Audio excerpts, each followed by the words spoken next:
এমন একটা সুযোগ বাংলাদেশের জন্য এসেছে, যেই সুযোগে তো 50 বছরে আসে নাই। এবার একটা সুযোগ এসেছে বাংলাদেশের মানুষের জন্য। এবার আর ঘরে ঘরে কোরআনের আলো ধরবে স্লোগান নয়, এখন থেকে স্লোগান হবে আল কোরআনের আলো সংসদে জালো। জোরে বলেন কথা ঠিক কিনা? আগামীর বাংলাদেশ কোরআনের বাংলাদেশ। জোরে কথা ঠিক কিনা? আগামীর বাংলাদেশ কোরআনের বাংলাদেশ। সংসদে যদি কোরআন চলে যায় তাহলে আমার দেশে কোনো মানুষ জনগণের টাকা চুরি করতে পারবে না। আমার দেশে কোনো মানুষ জনগণের টাকা লুটপাট করতে পারবে না। রাস্তার মধ্যে ডাকাতরা ডাকাতি করতে পারবে না। আমার দেশের শিশু বাচ্চারা মেয়েরা ধর্ষিত হবে না। কারণ কোরআনের বিধান যদি সংসদে চালু হয়ে যায়, যেই সমস্ত এমপি মন্ত্রীরা সংসদে যাবে তারা গিয়ে বলবে, মাননীয় স্পিকার, সংবিধানে কোরআনের বিধান চালু করুন। বিধানটা কি চালু করতাম? বিধানটা হলো চুরির বিধান চালু করুন, তাহলে কোনো এমপি চুরি করতে পারবে না। আল্লাহর কোরআনের বিধান, আস-সারিকু ওয়াস-সারিকাতু ফাকাতু আইদিয়াহুমা, যারা চুরি করবে তার হাত কেটে দাও। এই বিধানটা সংবিধানে কায়েম করে দাও, তাহলে এই দেশের কোনো এমপি মন্ত্রী কেউ 1 টাকাও জনগণের চুরি করতে পারবে না। জেনে বলেন কথা ঠিক কিনা? আমার এই দেশ 50 বছরের উপরে 50 বছরের কাছাকাছি হয়ে গেছে, এখনো এই দেশটা পরিবর্তন হয় নাই। আমাদের দেশের আগে যে মালয়েশিয়া দুর্বল ছিল, এই মালয়েশিয়াতে এখন বাংলাদেশের কত লক্ষ লক্ষ কর্মী যায়, অথচ এই মালয়েশিয়া বাংলাদেশ থেকে দুর্বল ছিল, এখন বাংলাদেশ থেকে মালয়েশিয়া স্বয়ংসম্পূর্ণ হয়ে গেছে। আমার এই দেশটা উন্নতি হয় না। যারা এই সংসদে যায়, যারা জনগণের ভোট নিয়ে ক্ষমতায় যায়, তারা ক্ষমতায় যাওয়ার পরই চুরির চিন্তা করে। জোরে বলেন কথা ঠিক কিনা? তাহলে চুরান হবে। সুর আছে যেখানে, দুর্নীতিবাজ যেখানে। যারা কয় না, যারা বলে না, এরা মনে সুরের ভোট দিব। জোরে কথা ঠিক কিনা? বাচ্চা তোমরা তাফসিরের মাহফিলে কি শুরু করছো বাবা? এটা তো তাফসির মাহফিল। হে ভাইয়ারা বাবারা আমার, তাহলে আগামী দিনে আমরা ব্যালটের মাধ্যমে বুঝিয়ে দিব, এই দেশের মানুষ এখন আর চোর বাটপার দুর্নীতিবাজ দেখতে চায় না। এই দেশের মানুষ আগামীতে কোরআনের শাসন দেখতে চায়। জোরে কোন ঠিক কিনা? আর একটু জোরে কোন ঠিক কিনা? আল্লামাল কুরআন,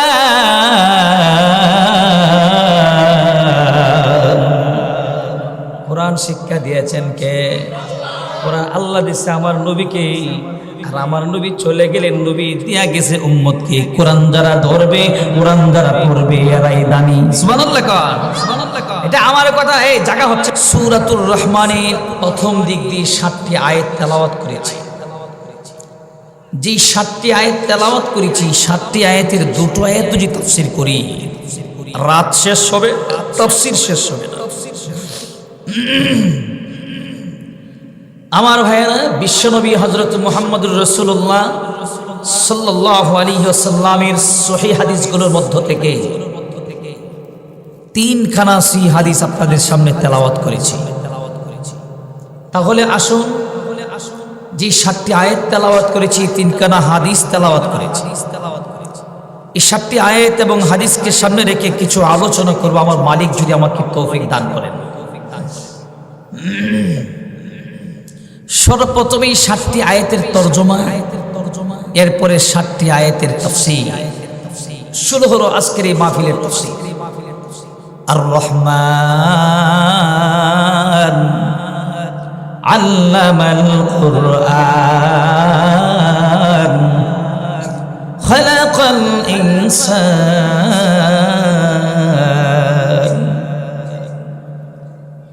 আল্লাহ রাব্বুল আলামিনের 99টি নাম আছে। 99টি নামের মধ্যে একটা নাম হলো রহমান। আল্লাহর সিফাতি নাম হলো রহমান। রহমান শব্দের অর্থ হলো দয়ালু। আল্লাহ কেমন দয়ালু, আল্লাহ আমাদেরকে কেমন দয়া করতেছেন, কতটুকু দয়া আল্লাহ আমাদেরকে করছেন, এই দয়ার কথা বলতে বলতে রাত শেষ হয়ে যাবে। শুধু কোরআনের আয়াত আসবে, আল্লাহ কত দয়া আমাদেরকে করছে। যেরকম সুবহানাল্লাহ। আল্লাহ কেমন দয়ালু। আল্লাহ বলে বান্দা ঘুম থেকে উঠার পরে তুমি যখন ঘর থেকে বের হও, কেউ রিক্সা নিয়ে বের হও, কেউ আবার ভ্যান গাড়ি নিয়ে বের হও, কেউ চাকরির মধ্যে যাও, সরকারি চাকরিতে যাও, কেউ আবার বেসরকারি চাকরিতে যাও। আল্লাহ বলে বান্দারে তোমরা যে যেই কাজের জন্য বের হও, প্রতিটা মানুষ এই দুনিয়াতেই রিজিকের সন্ধানে বের হও। তুমি যেমন রিজিকের সন্ধানে বের হও, এই পৃথিবীতে যতগুলো মাখলুক আমি আল্লাহ বানাইলাম, প্রতিটা মাখলুক ওই রিজিকের জন্য বের হয়। আল্লাহর কোরআন বলছে ওয়ামা মিন দাব্বাতিন ফিল আরদি ইল্লা আলাল্লাহি রিজকুহা। আল্লাহ রাব্বুল আলামিন বলেন বান্দা তোমার আল্লাহ যদি তোমাকে প্রতিদিন রিজিক না দেয়, যেই দিন রিজিক দিবে না এই দিন তোমার খাওয়ার মতো কোনো সুযোগ নাই। তোমার আল্লাহ সবচেয়ে বড় দয়ালু। তোমার আল্লাহ দয়া করে পৃথিবীতে সৃষ্টি করেছেন, তোমার আল্লাহ তোমাকে রিজিকের ব্যবস্থা করেন। শুধু তোমার না, এই পৃথিবীতে যত মাখলুক আল্লাহ সৃষ্টি করেছেন প্রতিটা মাখলুকের রিজিকের ব্যবস্থা করে কে? এ মানুষ, তোমরা যারা চাকরি করো, প্রবাসে থাকো, এই এলাকার অনেক ছেলেরা, বাবারা, ভাইয়েরা প্রবাসে থাকে। প্রতিটা মানুষের মাকসাদ একটাই, উদ্দেশ্য একটাই, রিজিক, টাকা পয়সা ইনকাম করার জন্য। এই ছোট্ট দেশ, যেই দেশটা মানচিত্রের মধ্যে দেখা যায় না, নাল সবুজের এই দেশটি, এই দেশটা থেকে এই মানুষগুলো কত দূরে চলে যায়, একটাই মাত্র উদ্দেশ্য, সেইটা হলো টাকা, রিজিকের জন্য বের হয়ে যায়। আল্লাহ বলে বান্দারে রিজিকের ব্যবস্থাটা আমি আল্লাহই করি। রিক্সা নিয়ে বের হবে, তুমি সারাদিন রিক্সা চালাবে। আমি যদি আল্লাহ তোমার কাছে রিক্সার মধ্যে তোমার যাত্রী যদি না উঠাই, তাহলে তুমি রিজিক পাবে না। ভ্যান গাড়ি নিয়ে বের হবে, তোমার এই ভ্যান গাড়ির মধ্যে যদি তুমি মাল না পাও, তাহলে তুমি রিজিক পাবে না। তুমি আল্লাহ 6 মাস তুমি ধান খেতে ধান লাগাও, এই ধান ক্ষেতের মধ্যে যদি আমি আল্লাহ ধান না দেই, তাহলে তুমি ঘরের মধ্যে খাবার উঠাইতে পারবে না। রিজিকের ব্যবস্থাটা আমি আল্লাহই তোমাকে করে থাকি।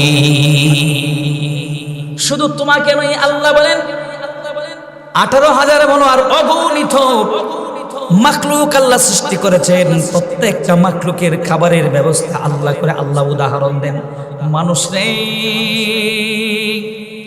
তোমার তো ব্যাংক ব্যালেন্স আছে, সোনালী ব্যাংক আছে, কৃষি ব্যাংক আছে, জনতা ব্যাংক আছে।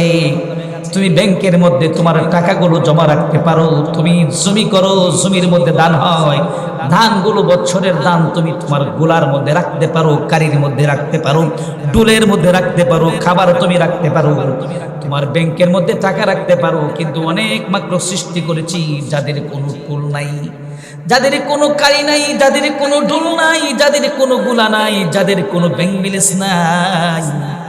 তুমি একটু বলো তো দেখি, তাদের রিজিকের ব্যবস্থা করে কে?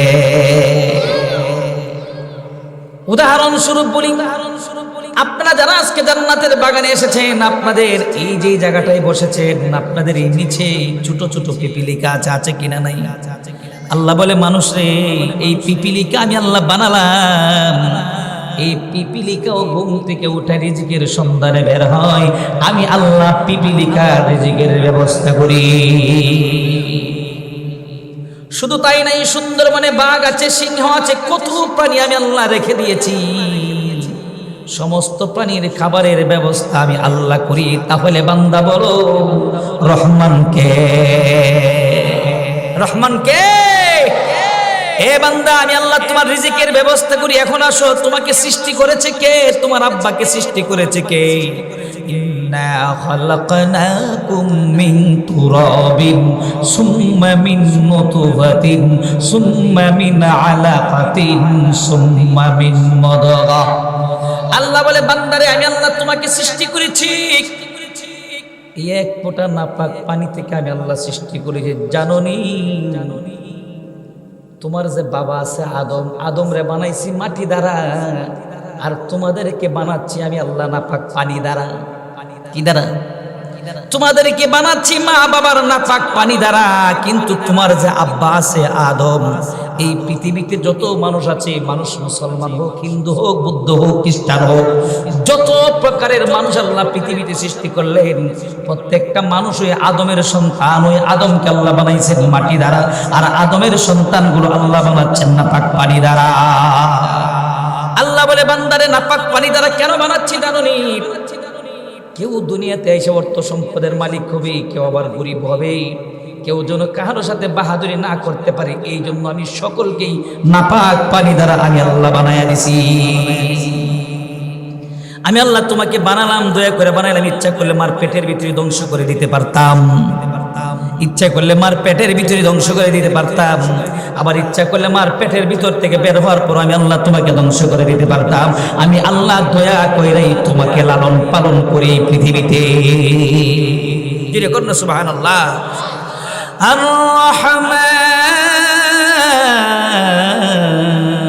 রহমান, আর রহমান শব্দটা দুনিয়ার সাথে খাস, আর রহিম শব্দটা আখিরাতের সাথে খাস। আখিরাত তো আল্লাহ দয়া করবেন মানুষের উপরে, দুনিয়া তো আল্লাহ দয়া করে মানুষকে। দুনিয়াতে কেমন দয়া? আল্লাহ বলে, বান্দারে তুই যখন অসুস্থ হয়ে যাস, পৃথিবীর কোনো ডাক্তার তোকে ভালো করতে পারে না। রাত যখন গভীর হয়ে যায়, কেউ তোর চোখের এই পানি দেখে না, আমি আল্লাহ তোর এই চোখের পানিটা দেখি। তুই অপারগ হইয়া ডাক্তার যখন সব ফেল হয়ে যায়, তখন তোর চোখ থেকে জোর জোর করে পানি পড়ে আর তুই কাঁদিস, ও মালিক পৃথিবীর কোন ডাক্তার আমাকে ভালো করতে পারবে না। সৃষ্টি করেছ তুমি, অসুস্থ দিয়েছ তুমি, আবার সুস্থতা দান করবা তুমি। তুই ব্যর্থ হয়ে যখন চোখের পানি ছাইরা দেস, তখন আমি আল্লাহ তোর ডাকে সাড়া দিয়ে তোকে আমি সুস্থ করে দেই। আমাদের সুস্থতার মালিক কে? অসুস্থতার মালিক কে? তাহলে বুঝে থাকলে বলবেন, আল্লাহ বলে, বান্দা তোরে বানাইলাম আমি, তোরে রিজিক দেই আমি, তোকে সুস্থতাও দান করি। তাহলে রহমান কে? আল্লাহ বলে, শুধু সুস্থতা নয়, পৃথিবীতে আমি আল্লাহ তোরে পাঠাইলাম। এই পৃথিবীর মধ্যে তুই যত সমস্যার সম্মুখীন হবে, আমি আল্লাহ দুনিয়াতে রহমান, আখিরাতে রহিম। তুই যা চাইবে, যা বলবি, আমি আল্লাহকে ডাকার মতো যদি ডাকতে পারো, আমি আল্লাহর সঙ্গে সঙ্গে তোমার ডাকে সাড়া দিব। যেরকম সুবহানাল্লাহ। আমার ভাইয়া, আর রহমানের মধ্যে যদি থাকি, রাত আর রহমানের মধ্যে শেষ হয়ে যাবে। কিন্তু তাফসীর করতে হবে, ছোট ছোট করে কিছু তাফসীর করব 60টি আয়াতের। এরপরের আয়াতের মধ্যে আল্লাহ বলেন, আল্লামাল কুরআন,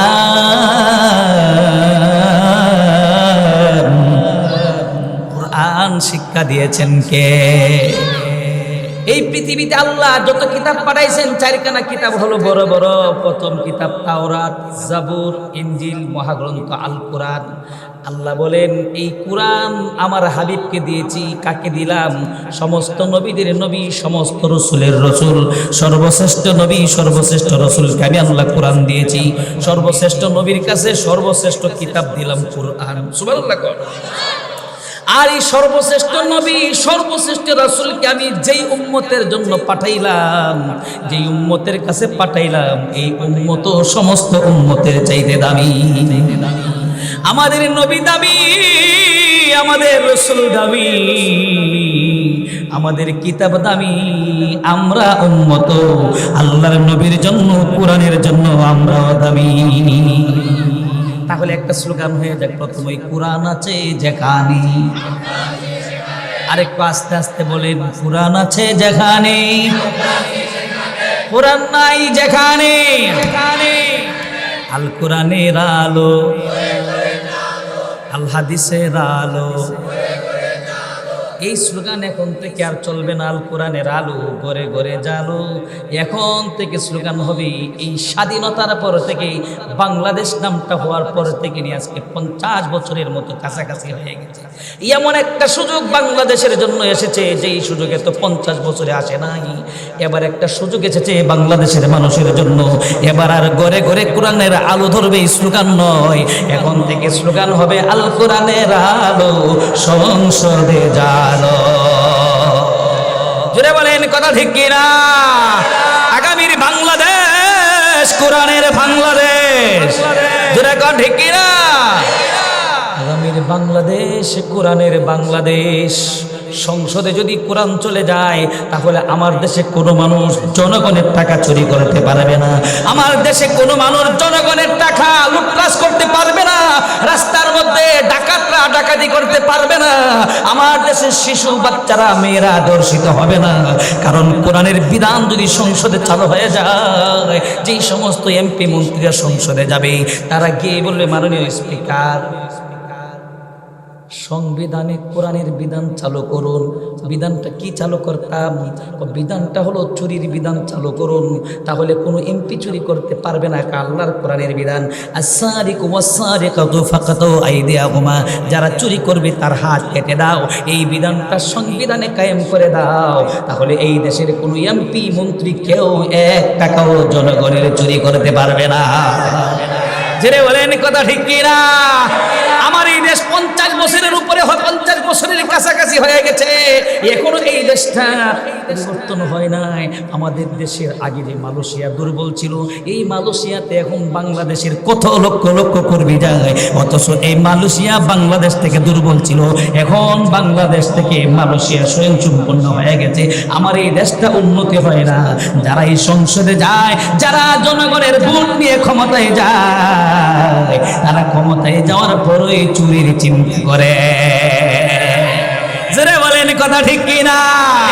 তাহলে চুরান হবে। সুর আছে যেখানে, দুর্নীতিবাজ যেখানে, যারা কয় না, যারা বলে না, এরা মনে সুরের ভোট দিব। মজুরে কান ঠিক কিনা? বাচ্চা তোমরা তাফসিরের মাহফিলে কি শুরু করছো বাবা? এটা তো তাফসির মাহফিল।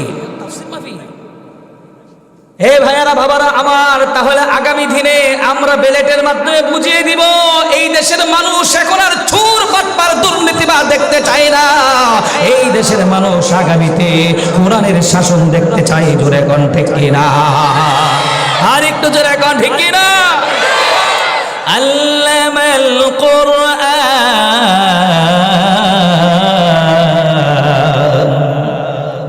কোরআন শিক্ষা দিয়েছেন কে?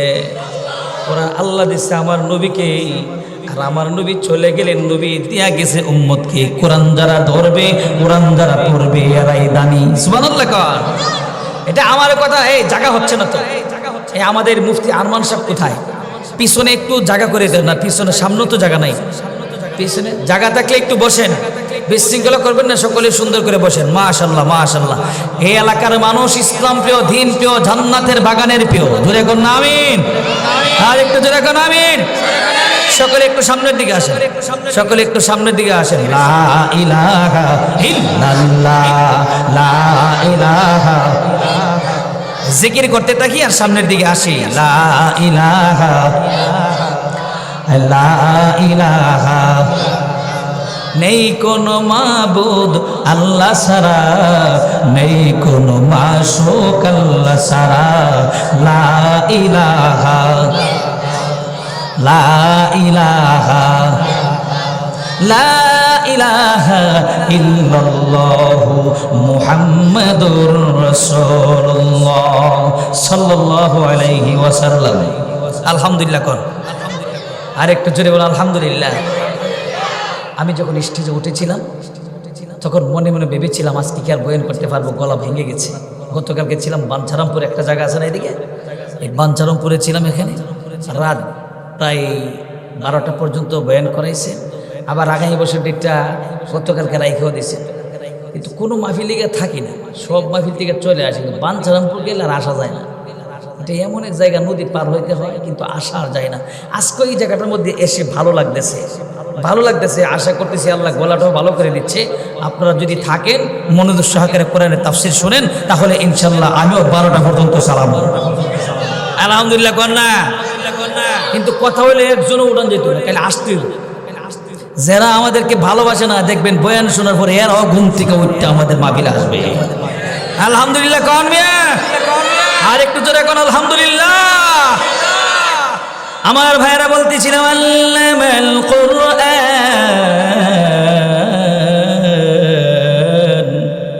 কোরআন শিক্ষা দিয়েছেন কে? এই কোরআন যে জায়গায় থাকে সেই জায়গাটা দামি। এখন কোরআনের তাফসির হচ্ছে এই মসজিদের সামনে। এই জায়গার মধ্যে যারা আসছে এরা দামি হয়ে গেছে। কতটুকু দামি হয়েছে? আল্লাহ রসুল বলেন মাজলিসু ফিকহিন খায়রুম মিন ইবাদাতি 60 সানা। ইলমে দিন চর্চার একটা মাজলিস 60 বছর নফল ইবাদত করার চাইতে উত্তম। কষ্ট করে যারা আরামের ঘুম হারাম করে মসজিদের সামনে এসে খালি আকাশের নিচে কুয়াশার মধ্যে এসে বসেছে, এরা বসতে দেরি হয়েছে, কিন্তু আল্লাহ তাআলা তাদের আমল নামায় 60 বছরের নফল ইবাদতের সওয়াব লেখা দিয়েছে। আর একটু জোরে কোন সুবহানাল্লাহ। এই কোরআন আছে যেখানে আমরা আছি সেখানে কোরআন আছে। এখন আমার সামনে একটা টেবিলের উপরে যত টেবিল এখানে আছে সমস্ত টেবিলের চাইতে এই টেবিলটা দামি, কারণ রাসূল বলছেন খায়রুকুম মান তাআল্লামাল কুরআনা ওয়া আল্লামা। যারা কোরআন পড়ে, যারা কোরআন পড়ায়, এরাই হলো পৃথিবীর মধ্যে সবচেয়ে দামি মানুষ। যারা কোরআন পড়ে, যারা কোরআন পড়ায়, যারা কোরআনের মজলিসে বসে, যারা উলামা একরামদের কথা শুনে। আল্লাহ রাসূল বলেন কুন আলিমান আও মুতাআল্লিমান আও মুস্তামিআন আও মুহিব্বান ওয়ালা তাকুন খামিসান ফাতাহালি। আল্লাহ রাসূল বলেন তুমি আলেম হও, আলেমের ছাত্র হও, আলেমদের কথা শুনো, আলেমদেরকে মহব্বত করো, আলেমদেরকে ভালোবাসো, খবরদার আলেম বিদ্বেষী হয় না।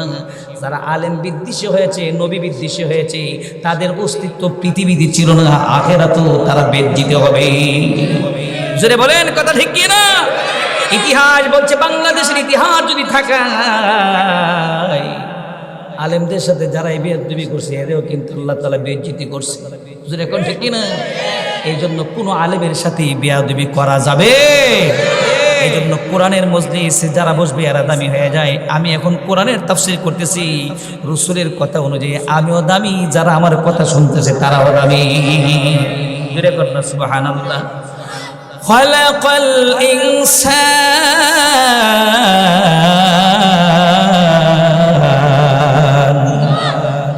ইনসান শব্দটার ব্যাখ্যা করি। ইনসান খালাকা মানে সৃষ্টি করেছেন আল্লাহ, ইনসান মানুষ আল্লাহ সৃষ্টি করেছেন। এই ইনসান হলো দুই প্রকার। ইনসান কয় প্রকার? এই মানুষ দুই প্রকার। মনোযোগ সহকারে শুনবেন। খালাকাল ইনসান সূরা আর রহমানের 3 নম্বর আয়াতের ভিতরে আল্লাহ বলেন আল্লাহ মানুষ সৃষ্টি করেছেন। এই মানুষ যে আল্লাহ সৃষ্টি করছে, মানুষ দুই প্রকার। যত মানুষ আছে সব মানুষ আল্লাহ সৃষ্টি করেছেন। মানুষ দুই প্রকার। এক প্রকার মানুষ হলো জন্মগত, আর এক প্রকার মানুষ হলো গুণগত। জন্মগত মানুষ হইলে আল্লাহর তৈরি জান্নাতে যাওয়া যাবে না। আমরা যেতে চাই আল্লাহর তৈরি জান্নাতে। যদি আল্লাহর তৈরি জান্নাতে যেতে চাই কষ্ট করে 5টা গুণ অর্জন করতে হবে। কয়টা? আরেকটু জোরে বলুন কয়টা? 5টা গুণ কষ্ট করে। শব্দের ব্যাখ্যার মধ্যে আসছে, ইনসান শব্দের ব্যাখ্যার মধ্যে আসছে 5টা গুণ অর্জন করতে হবে। এই 5টা গুণ যারা অর্জন করবে এরা গুণগত মানুষ হয়ে আল্লাহর তৈরি 1 নম্বর জান্নাতে যাবে। যেরকম সুবহানাল্লাহ। বয়ান বেশি লাগবে না, এখন যে কথাগুলো বলতেছি মনোযোগ সহকারে শুনবেন। আমরা হতে চাই গুণগত মানুষ। গুণগত মানুষের 5টা গুণ। 1 নাম্বার বেজাল মুক্ত ঈমান। মনোযোগ। 1 নাম্বার বেজাল মুক্ত ঈমান, 2 নাম্বার বেজাল মুক্ত ইবাদত, 3 নম্বরে আখলাক, 4 নম্বরে মুআমালাত, 5 নম্বরে মুআশারাত। এই 5টা গুণ যে আল্লাহর বান্দা অর্জন করবে, ওই বান্দাটা আল্লাহর প্রিয় বান্দা হয়ে 1 নম্বর জান্নাতে যাবে। বেজাল মুক্ত ঈমান লাগবে। এখন এই 5টা গুণ যদি আলোচনা করি অনেক সময়ের প্রয়োজন। আমরা যেখানে যাই সেখানে শুধু মানুষের ঈমানের মধ্যে বেজাল। ঈমানে কোন জায়গায় বেজাল? কোন নাফ দিতে নাফে যখন ওজনে গিয়া কম দেয়, দেয় কি দেয় না? সবজি বিক্রি করে কম দেয়, ধান বিক্রি করে বেশি দেয়। কিছু দালাল সমাজ আছে যারা বৈশাখ মাসে মানুষের দান নেপে দেয় 40-এর মন হয়, কিন্তু তারা 44-এর মন নেই। জোরে কোন ঠিক কিনা? যখন মানুষ চুরি করে তখন তার ঈমান থাকে না। ঈমান থাকে? যখন মানুষ চুরি করে তখন তার ঈমান থাকে না। রাস্তাঘাটের মধ্যে অনেক চোর ডাকাত বড় বেড়ে গেছে বাংলাদেশে। নতুন করে স্বাধীন হওয়ার পরে এই দেশের মধ্যে চোর ডাকাত বেড়ে গেছে। আমি নিজেও বিগত বছর জানুয়ারির 23 তারিখে আমিও ডাকাতির মুখে পড়েছি, আমার গাড়িটা ভেঙে দিয়েছে। শুধু তাই নয়, এই গাড়ির মধ্যে যা ছিল কাপড় টাপড় যা ছিল সবগুলো নিয়ে গেছি। মানুষ যখন চুরি করে ডাকাতি করে সেই সময়ে তার ঈমান থাকে না। ওই সময় যদি আল্লাহ মালাকুল মউত আজরাইল পাঠায় দেয়, সেই সময় লোকটা যদিও মুসলমান, যদিও তার নাম আব্দুর রহমান, কিন্তু লোকটা বেঈমান হয়ে মারা যায়। কি হয়ে মারা যায়? লোকটা বেঈমান হয়ে মারা যায়। এই জন্য আমার ভাইয়েরা বেজাল মুক্ত ঈমান বানাইতে হবে। ইমানের মধ্যে কোনো বেজাল থাকা যাবে না। ইবাদত করতে হবে একমাত্র আল্লাহকে রাজি খুশি করার জন্য। কাউকে পৃথিবীর কাউকে রাজি খুশি করার জন্য ইবাদত বন্দি করা যাবে না। আমি নামাজ পড়ি আল্লাহকে খুশি করার জন্য। আমি বাইতুল্লাহ জিয়ারত করতে যাব, এটা আল্লাহর বিধান, আমার উপর আল্লাহ ফরজ করেছে। আমি যে বাইতুল্লাহ জিয়ারত করতে যাব, এটা একমাত্র আল্লাহকে রাজি খুশি করার জন্য এই বাইতুল্লাহ জিয়ারত করতে যাব। আমি যে জান্নাতের বাগানে এসেছি, এই জান্নাতের বাগানে আমি টাকা দিয়েছি, অর্থ দিয়েছি, শ্রম দিয়েছি, যা কিছু করলাম, যা টাকা দিলাম, অর্থ দিলাম, সবগুলো একমাত্র আল্লাহকে রাজি খুশি করার জন্য টাকাগুলো দিয়েছি। যদি টাকাগুলো দেওয়ার উদ্দেশ্য হয় মানুষকে দেখানোর জন্য, আমি 5,000 টাকা দিলাম, 10,000 টাকা দিলাম, 20,000 টাকা দিলাম, মানুষ আমাকে বলবে আমি বড় দানবীর, এমন মন মানসিকতা যদি থাকে, মানুষ আমাকে হাজি সাহেব বলবে, মানুষ আমাকে নামাজ গুজারি বলবে, আমি বড় নামাজি, এই ধরনের চিন্তা চেতনা যদি কাহারও ভিতরে থাকে, এই ইবাদত বন্দেগী আল্লাহর দরবারে কবুল হবে না। একমাত্র রাজি খুশি করতে হবে কাকে? আর একটু জোরে বলুন কাকে? 1 নম্বরে বেজাল মুক্ত ঈমান, 2 নম্বরে বেজাল মুক্ত ইবাদত, 3 নম্বরে চরিত্র ভালো করতে হবে। চরিত্র ভালো করতে হবে। লোকটা নামাজও পড়ে, রোজাও রাখে, হজও করে, যাকাত দিয়ে, সব ইবাদত বন্দি করে, কিন্তু তার চরিত্রটা ভালো না। চরিত্র কি না? তার চরিত্র ভালো না। চরিত্র ভালো না বলতে আমরা কি বুঝি? এই লোকটা রাস্তাঘাটে গিয়ে মেয়ে ছেলেদেরকে, মেয়েদেরকে জ্বালায়, অত্যাচার করে, নির্যাতন করে, তার চরিত্র খারাপ হয়ে গেছে। নামাজ পড়লে কি না পড়লে কি, এই জন্য চরিত্রটা ভালো করার দরকার আছে কিনা না? 4 নাম্বার হলো, অনেক মানুষ আছে নামাজও পড়ে, চরিত্র ভালো, ইবাদত বন্দেগীও করে, ঈমানও ভালো, কিন্তু লেনদেনটা ভালো না। কি না? লেনদেন ভালো না, আদান প্রদান ভালো না, সে গুণগত মানুষ হতে পারবে না। লেনদেনটা কেমন, আদান প্রদানটা কেমন, টাকা যদি 10,000 টাকা নেই, 20,000 টাকা যদি কর্জায় হাসানা নেই, মনে হয় যেন এরা বাপ দাদা সম্পত্তি পেয়েছে, এই সম্পত্তি আর দিতে চায় না। এমন কিছু মানুষ সমাজে আছে কিনা না? এই জন্য লেনদেন ভালো হতে হবে। 5 নাম্বার হলো আচার ব্যবহার ভালো হতে হবে। আমার নবী যে গুণ দ্বারা মানুষকে ঈমানের দিকে ডাকছেন, আমলের দিকে ডাকছেন, এর মধ্যে রসুলের একটা গুণ হলো আচার ব্যবহার। আমার রসুলের সাহাবীদের গুণ ছিল আচার ব্যবহার, রসুলের উম্মতের গুণটা হতে হবে আচার ব্যবহার ভালো হতে হবে।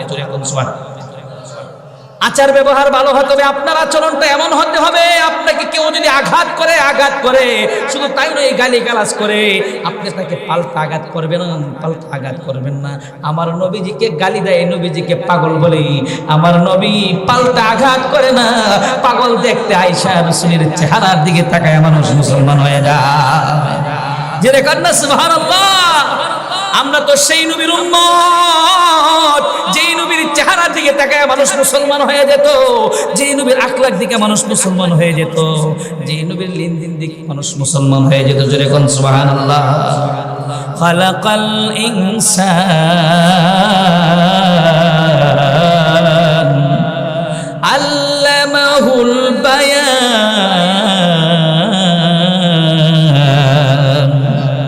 আমাদেরকে কথা শিক্ষা দিয়েছেন কে?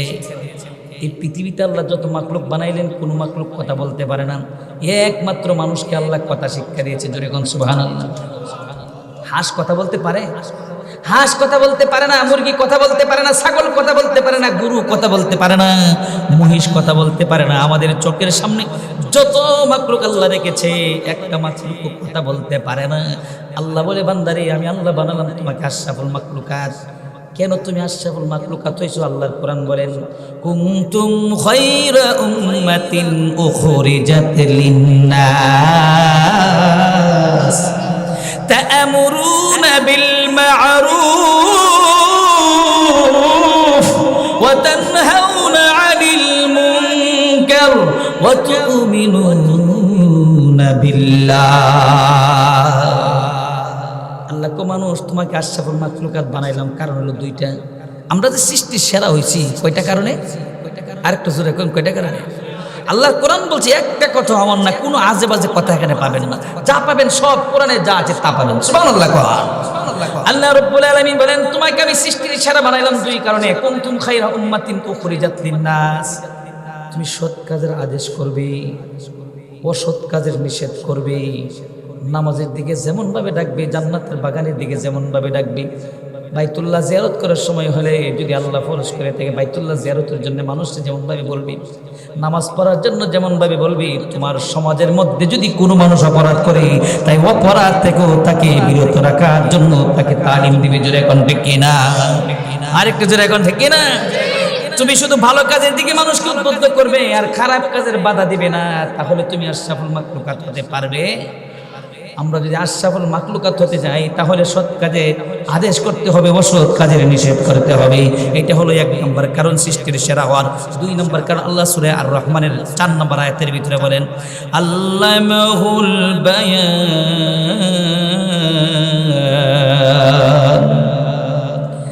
আল্লাহ কো তুমি সৃষ্টির সেরা হওয়ার কারণ হলো আমি আল্লাহ তোমার কথা শিক্ষা দিছি, এই কারণে তুমি সৃষ্টির সেরা। আর কেউ কথা বলতে পারে না। যেরকম না সুবহানাল্লাহ। আংশিক আংশিক তাফসীর করে যাচ্ছি, এরপরও 12টা বাজে যাব, শেষ করতে পারতাম না। আশ-শামসু ওয়াল কামারু বিহুসবান। আশ-শামসু সূর্য, ওয়াল কামারু চন্দ্র, হুসবান তারা কার কথা অনুযায়ী চলে? আরেকটু জোরে কোন কার কথা অনুযায়ী চলে? সূর্য আল্লাহর কথা শুনে, চাঁদ আল্লাহর কথা শুনে। কিন্তু যে মানুষকে আশরাফুল মাখলুকাত বানালেন সেই মানুষের মধ্যে কিছু মানুষ আছে রে আল্লাহর কথা শুনে না। যেরকম ঠিক না? মানুষের মধ্যে কিছু মানুষ আছে আল্লাহর কথা শুনে না, অথচ আল্লাহ বলেন আমি তোমাকে কেন বানাইলাম, বানানোর পিছনে একটা উদ্দেশ্য আছে কিনা নাই?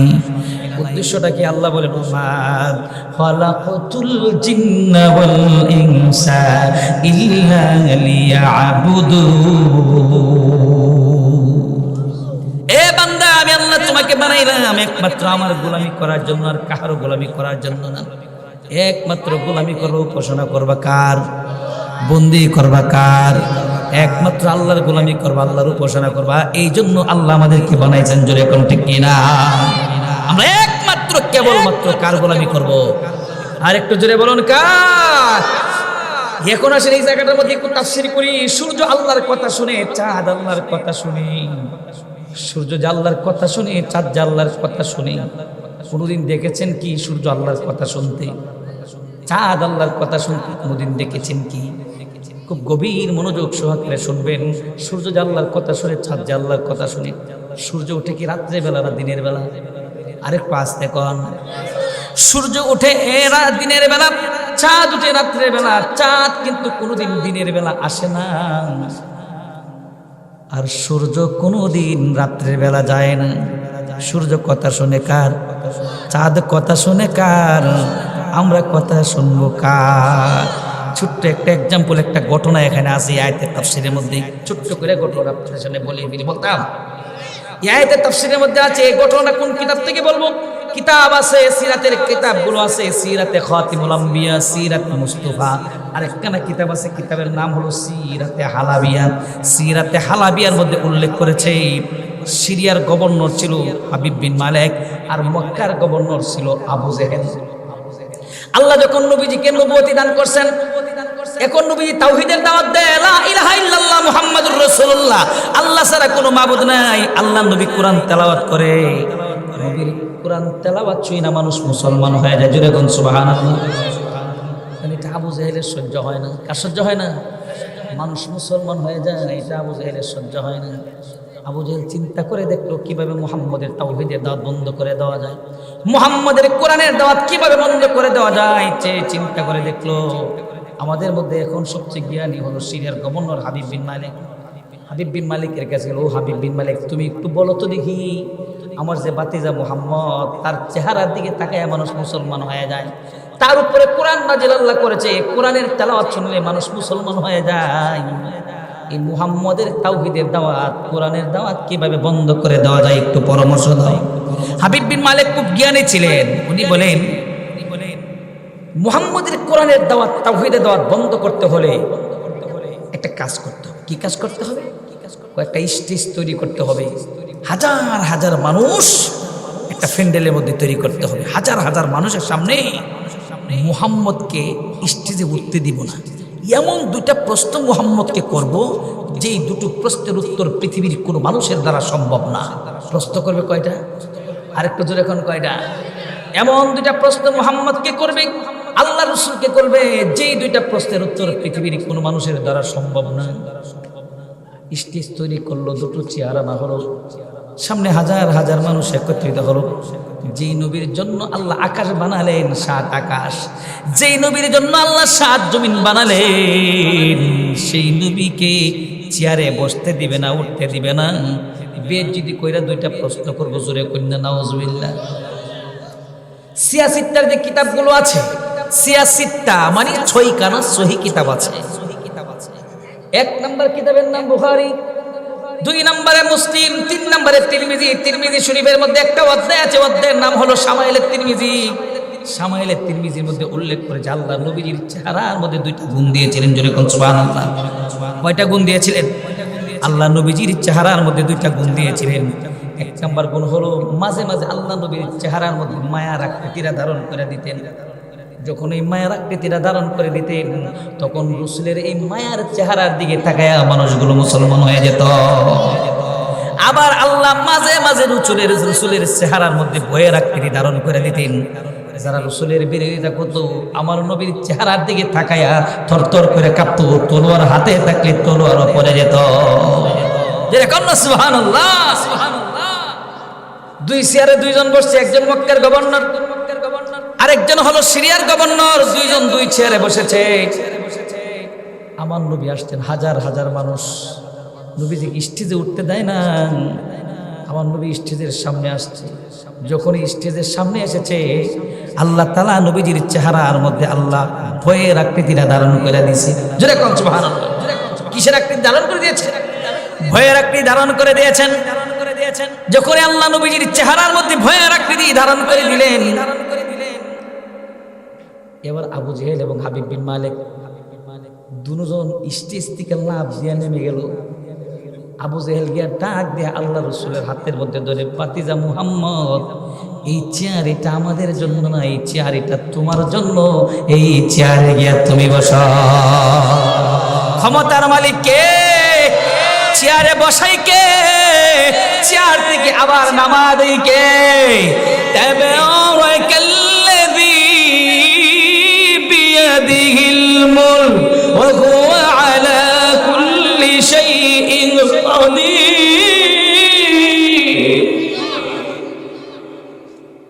ক্ষমতার মালিক কে?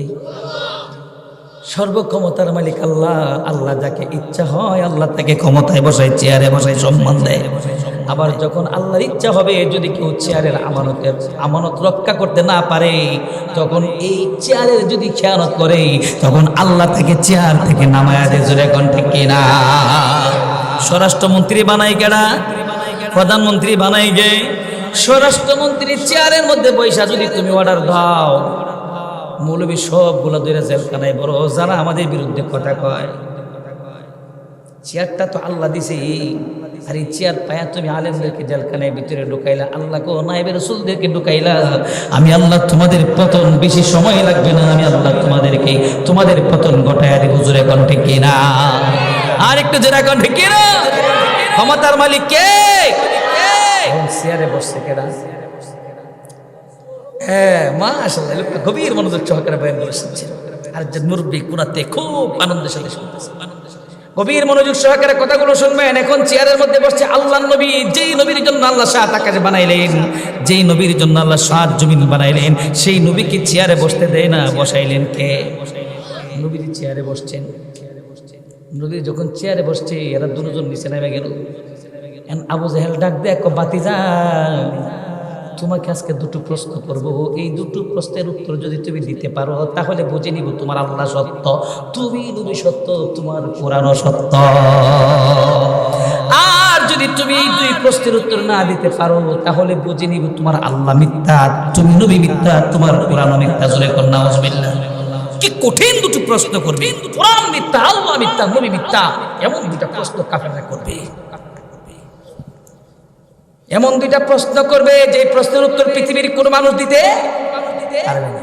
আবু জেহেল ডাক দেখো, বাতিজা, ও বাতিজা, এই যে আকাশে একটা চাঁদ দেখা যায়, এই চাঁদটাকে তুমি এখন 2 খণ্ড করতে হবে। যদি তুমি আকাশের চাঁদ 2 খণ্ড করতে পারো, বুঝে নেব তুমি সত্যিকারের নবী, তোমার আল্লাহ সত্য, তোমার কোরআন সত্য। আর যদি তুমি 2 খণ্ড না করতে পারো, বুঝে নিব তুমি মিথ্যা নবী। জোরে কন্যা নাউজুবিল্লাহ। এরই মধ্যে সিরিয়ার গভর্নর হাবিব বিন মালিক ডাক দেয়, ও মুহাম্মদ, আমার একটি প্রশ্ন, তোমার আবার কি প্রশ্ন? আমার প্রশ্নটা হলো, আমি 30টি বছর যাবত একটা কষ্টের মধ্যে আছি। কি কারণে কষ্টের মধ্যে আছি এটা পৃথিবীর কোনো মানুষ জানে না। তুমি যদি সত্যিকারের নবী হয়ে থাকো তাহলে তুমি বলো আমি কি কারণে কষ্টের মধ্যে আছি। আচ্ছা, আমি কি কারণে কষ্টের মধ্যে আছি পৃথিবীর কোনো মানুষ জানে?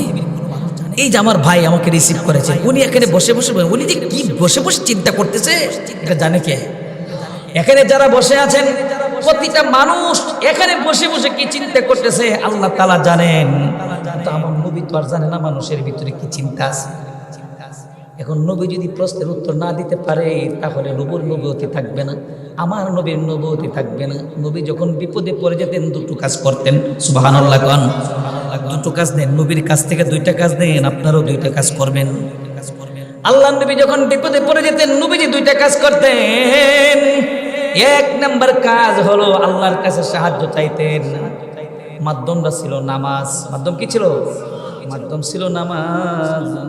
আল্লাহ নবী ডাক দেখো, চাচা প্রশ্নের উত্তর দিব গো, প্রশ্নের উত্তর দেওয়ার আগে আমাকে 2 রাকাত নামাজ আদায় করতে দিতে হবে। আর একটু জোরে কন্যা সুবহানাল্লাহ, আমাকে 2 রাকাত নামাজ আদায় করতে দিতে হবে। আবু জাহেল ডাক দেখো, বাতিজা নামাজ যদি পড়তে দেই তাহলে কি তুমি 7-2 ঘন্টা করতে পারবে? নামাজ যদি পড়তে দেই তাহলে কি তুমি ভিতরের খবর জানবা? ও চাচা দাও আমাকে 2 রাকাত নামাজ আদায় করার জন্য।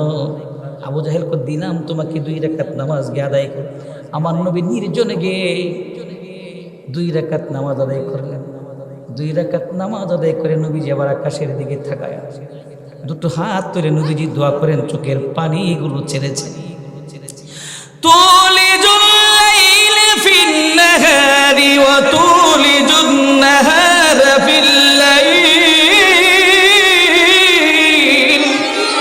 ওয়া তুখরিজুল হাইয়্যা মিনাল মাইয়িতি ওয়া তুখরিজুল মাইয়িতা মিনাল হাইয়্যি ওয়া তারযুকু মান তাশাউ বিগাইরি হিসাব।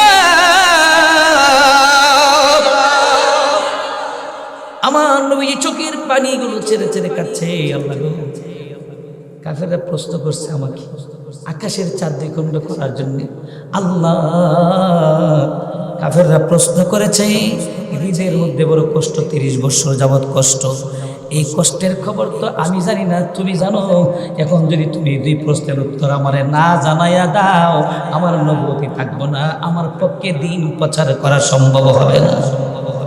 যেই নবীর শরীরের মধ্যে মশা মাছি বসা হারাম, সেই নবীর শরীর থেকে ওই চোখ থেকে ঝরঝর করে পানি পড়ছে।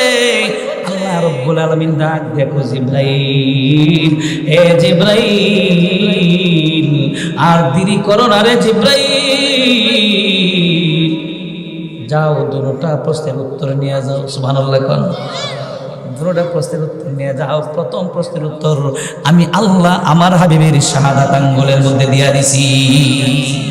দ্বিতীয় নাম্বার প্রশ্নের উত্তর, হাবিব বিন মালিক হৃদয়ের মধ্যে বড় কষ্ট, তার মনের মধ্যে বড় আশা ছিল একটা ছেলে সন্তানের। আমাদের দেশের সিস্টেমটা এরকম। কেমন সিস্টেম? সিস্টেমটা কি আমাদের দেশের সিস্টেম? বাপের পরে ফুল হইব কি? বাপের পরে ফুল হইব গভর্নর। হাবিব বিন মালিকের চিন্তা চেতনা ছিল, মনের মধ্যে বড় আশা ছিল একটা ছেলে সন্তানের। সে যদি মারা যায় তাহলে সিরিয়ার গভর্নর যেন তার ছেলে হয়। কিন্তু আমার আল্লাহ তাকে ছেলে দেয় নাই। আমার আল্লাহ তাকে একটা মেয়ে দিছে, এমন মেয়ে দিছে যে মেয়েটা বোবা, কোনোদিন কথা বলতে পারে নাই, আব্বু করে ডাক দিতে পারে নাই, এমন একটা মেয়ে আল্লাহ দিলেন তাকে। জিব্রাইল জানায় দিল, নবী গো, হাবিব বিন মালিকের হৃদয়ের মধ্যে কষ্ট, আল্লাহ ছেলে দেয় নাই, মেয়ে দিছে দেখে এই জন্য কষ্ট। নবীজি দুটো প্রশ্নের উত্তর নিয়ে আসতেছে আর কাফেররা হাসতেছে। কাফেররা হাসতেছে, মুহাম্মদ আজকে বিপদে পড়ছে, মুহাম্মদ আজকে আকাশের চাঁদ 2 খণ্ড করতো না, আর ভিতরের খবর জানতো না। মুহাম্মদের নবুয়ত থাকবে না, মুহাম্মদও মিথ্যা, মুহাম্মদের আল্লাহও মিথ্যা, মুহাম্মদের কোরআনও মিথ্যা। জোরে কোরআন। আমার নবী আসছে, হাজার হাজার মানুষ অপেক্ষা করছে আজকে মুহাম্মদ কিভাবে প্রশ্নের উত্তর দিবে। আল্লাহ নবী এসে গেলেন। আবু জাহেল ডাক দিয়া কো, বাতিজা সময় তো দিলাম, নামাজ তো আদায় করলাম, এখন তুমি আকাশের চাঁদটা দ্বিখণ্ড করো। আমার নবী মনোযোগ সহকারে শুনবেন, আমার নবীকে আল্লাহ বেজ্জিতি করবে না। আনা উরিদ আনতা তুরিদ ফাআলুল লিমা ইউরিদ, আমি যা ইচ্ছা করি আপনি যা ইচ্ছা করেন তা হবে না, তা হবে না। আমার আল্লাহ যা ইচ্ছা করেন তাই হবে। জোরে কোন ঠিক কি না? আমার আল্লাহ যা ইচ্ছা করেন তাই হবে। তাদের ইচ্ছা ছিল আমার নবীকে বেজ্জিতি করবে, আর আল্লাহর ইচ্ছা হলো এই কাফেরদের মাধ্যমে আল্লাহ নবীজিকে সম্মান দান করবে। আরেকটু জোরে কোন সুবহানাল্লাহ। নবীজি আকাশের দিকে ইশারা করলেন, হে চাঁদ, তুমি তো আল্লাহর কথা অনুযায়ী চলো। এ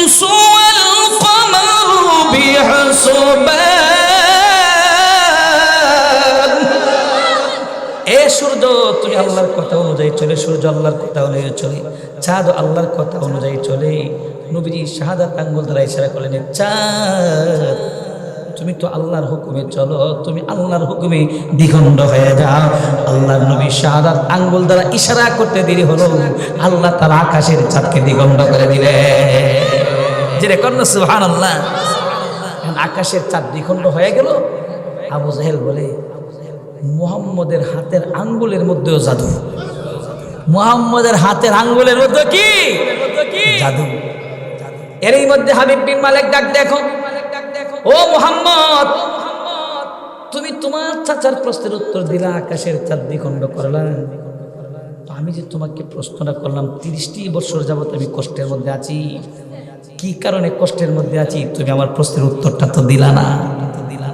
আল্লাহ নবী ডাক দেয়া কয়, হাবিব বিন মালিক, তোমার হৃদয়ের মধ্যে বড় কষ্ট, তোমার মনের মধ্যে বড় আশা ছিল, তুমি যদি দুনিয়ার বুক থেকে বিদায় হয়ে যাও তোমার ছেলে যেন সিরিয়ার গভর্নর হয়। কিন্তু আমার আল্লাহ তোমাকে ছেলে দেয় নাই, আমার আল্লাহ তোমাকে মেয়ে দিছে। এমন একটা মেয়ে দিছে যে মেয়েটা বোবা, কোনোদিন তোমাকে আব্বু করে ডাক দিতে পারে নাই, এই জন্য তোমার মনের মধ্যে বড় কষ্ট। আরেকটু যে রেকর্ড না সুবহানাল্লাহ। এবার হাবিব বিন মালিক ডাক দেখো, মক্কার লিডার আবু জাহেল, এতদিন তোমার কথা অনুযায়ী চলেছি, এতদিন তুমি যেইভাবে বলেছো সেইভাবে চলেছি, আজকে থেকে আর তোমার কথা শুনবো না। মুহাম্মদকে এমন 2টা প্রশ্ন করলাম, যেই 2টা প্রশ্নের উত্তর পৃথিবীর কোনো মানুষের দ্বারা সম্ভব না। যেহেতু মুহাম্মদ 2টা প্রশ্নের উত্তর দেয়া দিল, এর দ্বারা বোঝা যায় মুহাম্মদের আল্লাহ সত্য, মুহাম্মদ নবী সত্য, মুহাম্মদের কোরআন সত্য।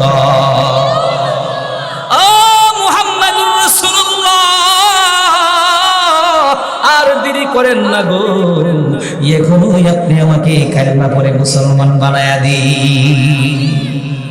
সিরিয়ার গভর্নর হাবিব বিন মালিক কালেমা পড়ে মুসলমান হয়ে গেল। আল্লাহর নবী ডাক দিয়ে কয়, তুই মুসলমান হয়েছ, কিন্তু তোমার কাজ এখন বেড়ে গেছে। ওগো নবীজি, কি কাজ? 1 নাম্বার কাজ হলো আফসুস সালাম বাইনাকুম, সালামের প্রচলন করবা, নিরাপদে থাকবা। 2 নাম্বার আত্মীয়তা চিহ্ন করবা না। কয়টা সবক দিছে আল্লাহ নবী হাবিব বিন মালিককে? 2টা সবক দিলেন। 1 নাম্বার সালামের প্রচলন করবা, রাস্তাঘাটে যাকে পাইবা তাকেই সালাম দিবা। ঘরের মধ্যে যদি ঢুকো, কোনো মানুষ যদি নাও থাকে, তাহলেও ঘরের মধ্যেই সালাম দিয়া ঢুকবা। সালাম দিলে লাভ নাকি লইলে লাভ? আরেকটু জোরে কোন, দিলে লাভ না লইলে লাভ? দিলে নাকি 90টা, লইলে নাকি কয়টা? লইলে নাকি 10টা। এই জন্য বেশি বেশি করে আমরা সালাম দিব। শুধু থাকায় থাকবে না, আমাকে সালাম দিবে, আমাকে সালাম দিবে। আপনি বাচ্চারা সালাম দেয় না, বাচ্চাটাকে আপনি সালাম শিখাবেন, আগে সালাম দিবেন। 1 দিন 2 দিন 3 দিন 4 দিন যখন ছেলেটাকে আপনি সালাম দিবেন, এই ছেলেটা 4 দিন পরে দেখবে আমার চাচা আমাকে সালাম দেয়, আমার ভাই আমাকে সালাম দেয়, আমাকে বয়স বড় আমাকে সালাম দেয়, আমিও আজকে থেকে আর সালাম ছাড়ব না। যে কন্যা সুবহানাল্লাহ। আফসুস সালাম বাইনাকুম, আল্লাহ রাসূল বলেন, যেখানে সালাম আছে এখানে মানুষ শান্তিতে থাকে। জুড়ে কোন সুবহানাল্লাহ। যে ঘরের মধ্যে সালাম আছে এই ঘরের মধ্যে শান্তি আছে। বিয়া করছে 40 বছর হয়ে গেছে, বিবিকে কোনোদিন একটা সালামও দেয় নাই, একটা সালামও দেয় নাই। আজকে অনুরোধ করে দিয়ে যায় যাত্রাপুরের মানুষ, যারা বিবিরে কোনোদিন সালাম দাও নাই গো, আজকে এখান থেকে মোনাজাত করে ঘরের মধ্যে যাইবেন, ঘরের মধ্যে আগে গিয়ে একটা সালাম দিবেন। দিলে লাভ আছে কিনা নাই? 1 নম্বরে 90টা নিকিও পাইবেন। 2 নম্বরে নবীজি বলেন, যে ঘরের মধ্যে সালাম আছে এই ঘরের মধ্যে শান্তি আছে। যে এখন না সুবহানাল্লাহ। হাবিব বিন মালিক আল্লাহ নবী দুটো সবকের প্রথম নাম্বার সবক নিয়ে বাড়ির দিকে রওনা দিলেন। ঘরের মধ্যে একটা মেয়ে আছে বুবা, মনে আছে নি? ঘরের মধ্যে একটা মেয়ে আছে বুবা, যে মেয়ে কোনোদিন আব্বু করে ডাক দিতে পারে নাই, জীবনে কোনোদিন সালামের উত্তর দিব দূরের কথা, আব্বু করে কোনোদিন ডাক দিতে পারে নাই। হাবিব বিন মালিক আল্লাহ নবীর সালাম, আল্লাহ নবীর সবক নিয়ে বাড়ির দিকে রওনা দিছে। ঘরের মধ্যে দরজার সামনে গিয়ে সালাম দিলেন, আসসালামু আলাইকুম ওয়া রাহমাতুল্লাহি ওয়া বারাকাতুহু। ভিতর থেকে বুবা মেয়েটা দরজাটা খুলে উত্তর দেয়, ওয়া আলাইকুমুস সালাম ওয়া রাহমাতুল্লাহি ওয়া বারাকাতুহু। আর একটু জোরে করুন না সুবহানাল্লাহ। হাবিব বিন মালিক চোখের মধ্যে আর পানি রাখতে পারে না, চোখ থেকে জোরে জোরে করে পানি পড়ছে। আর মালিকের দিকে তাকায় বলে, মালিক, আমার এই মেয়ে তো বোবা ছিল, কেমনে সালামের উত্তর দিল? এরই মধ্যে মেয়েটা এবার আব্বু করে ডাক দেয়, আব্বু। যখন ওই আব্বু করে ডাক্কা দিলেন, হাবিব বিন মালিকের হৃদয়ের মধ্যে দাও দাও করে জ্বলা শুরু হয়ে গেল। ভিতর থেকে কান্না আসছে, চোখ থেকে ঝরঝর করে পানি পড়ছে। মেয়েটাকে জড়াইয়া ধরে বলে, মা, ও মা, তুই বলবি মা, তোকে কে ভালো করলো রে মা? মেয়েটা এবার ডাক দেখো, আব্বু, আপনি যখন দরজার সামনে এসেছেন গো, আপনি দরজার সামনে আসার আগে আগে আমার শরীরের সমস্ত অঙ্গ প্রত্যঙ্গগুলো ভালো হয়ে গেল। আর একটু জোরে করুন না সুবহানাল্লাহ। একদিক দিয়ে হাবিব বিন মালিক কালিমা পড়ে মুসলমান হইলেন, আরেক দিক দিয়ে আল্লাহ তাআলা তার ঘরের মধ্যে রহমতের ফেরেশতা পাঠায়া দিলেন। হাবিব বিন মালিক আকাশের দিকে তাকায় কান্দে আর বলে, আল্লাহ, এতদিন তোমাকে চিনি নাই, এতদিন মুহাম্মদুর রাসূলুল্লাহকে চিনি নাই, এতদিন তোমার কোরআনকে চিনি নাই। আগেই যদি তোমার প্রতি ঈমান আনতাম, আগেই যদি মুহাম্মদুর রাসূলুল্লাহর প্রতি ঈমান আনতাম, তাহলে তো আব্বু ডাকটা আরো আগেই শুনতে পারতাম। জোরে করুন সুবহানাল্লাহ। আশ-শামসু ওয়াল কমারু বিহুসবান ওয়ান নাজমু ওয়াশ-শাজারু ইয়াসজুদান। ওয়ান নাজমু তারকারাজি, ওয়াশ-শাজারু বৃক্ষগুলো, ইয়াসজুদান, তারা তাদের প্রভুকে সেজদা করতেছে। জোরে করুন সুবহানাল্লাহ। গাছ আল্লাহকে সেজদা করে, তারকারাজি আল্লাহকে সেজদা করে। যে মানুষে আল্লাহ বানাইলো আল্লাহর জন্য, আর পৃথিবীতে যত মাখলুক আছে সব বানাইলো আল্লাহ মানুষের জন্য। সেই মানুষ, কিছু মানুষ আছে রে, আল্লাহকে সেজদা করে না। আছে কিনা না? জুমার নামাজ একটার পর একটা যাচ্ছে, একটা মাসে 4টা জুমা চলে গেল, 5টা জুমা চলে গেল, একদিন জুমার নামাজও আসলো না। 5 ওয়াক্ত নামাজ চলে যায়, আজান দেয়, আজানটাও শুনে না। কখন জোহরের আজান দিল রে, কখন আসরের আজান দিল, ফজরের আজান দিল, কোনোদিন মনেও থাকে না। হে ভাই, দুনিয়ার কোন একদিন শেষ হয়ে যাবে। আজকে আজান শোনো না, আল্লাহকে সেজদা করো না। কিছু মানুষ আছে ভুল করে বলতাম, কোনো সমস্যা হইতো না তো? কোনো সমস্যা হইতো না তো? আমার তো ভয় লাগে, কিছু কিছু আগে কথা বলে ভয় লাগে। আমার ভাইয়েরা ভালো করে বুঝবেন, ভালো করে বুঝবেন। কিছু মানুষ আছে জিন্দা মানুষের সেজদা করে, কিছু মানুষ আছে মুর্দা মানুষের সেজদা করে।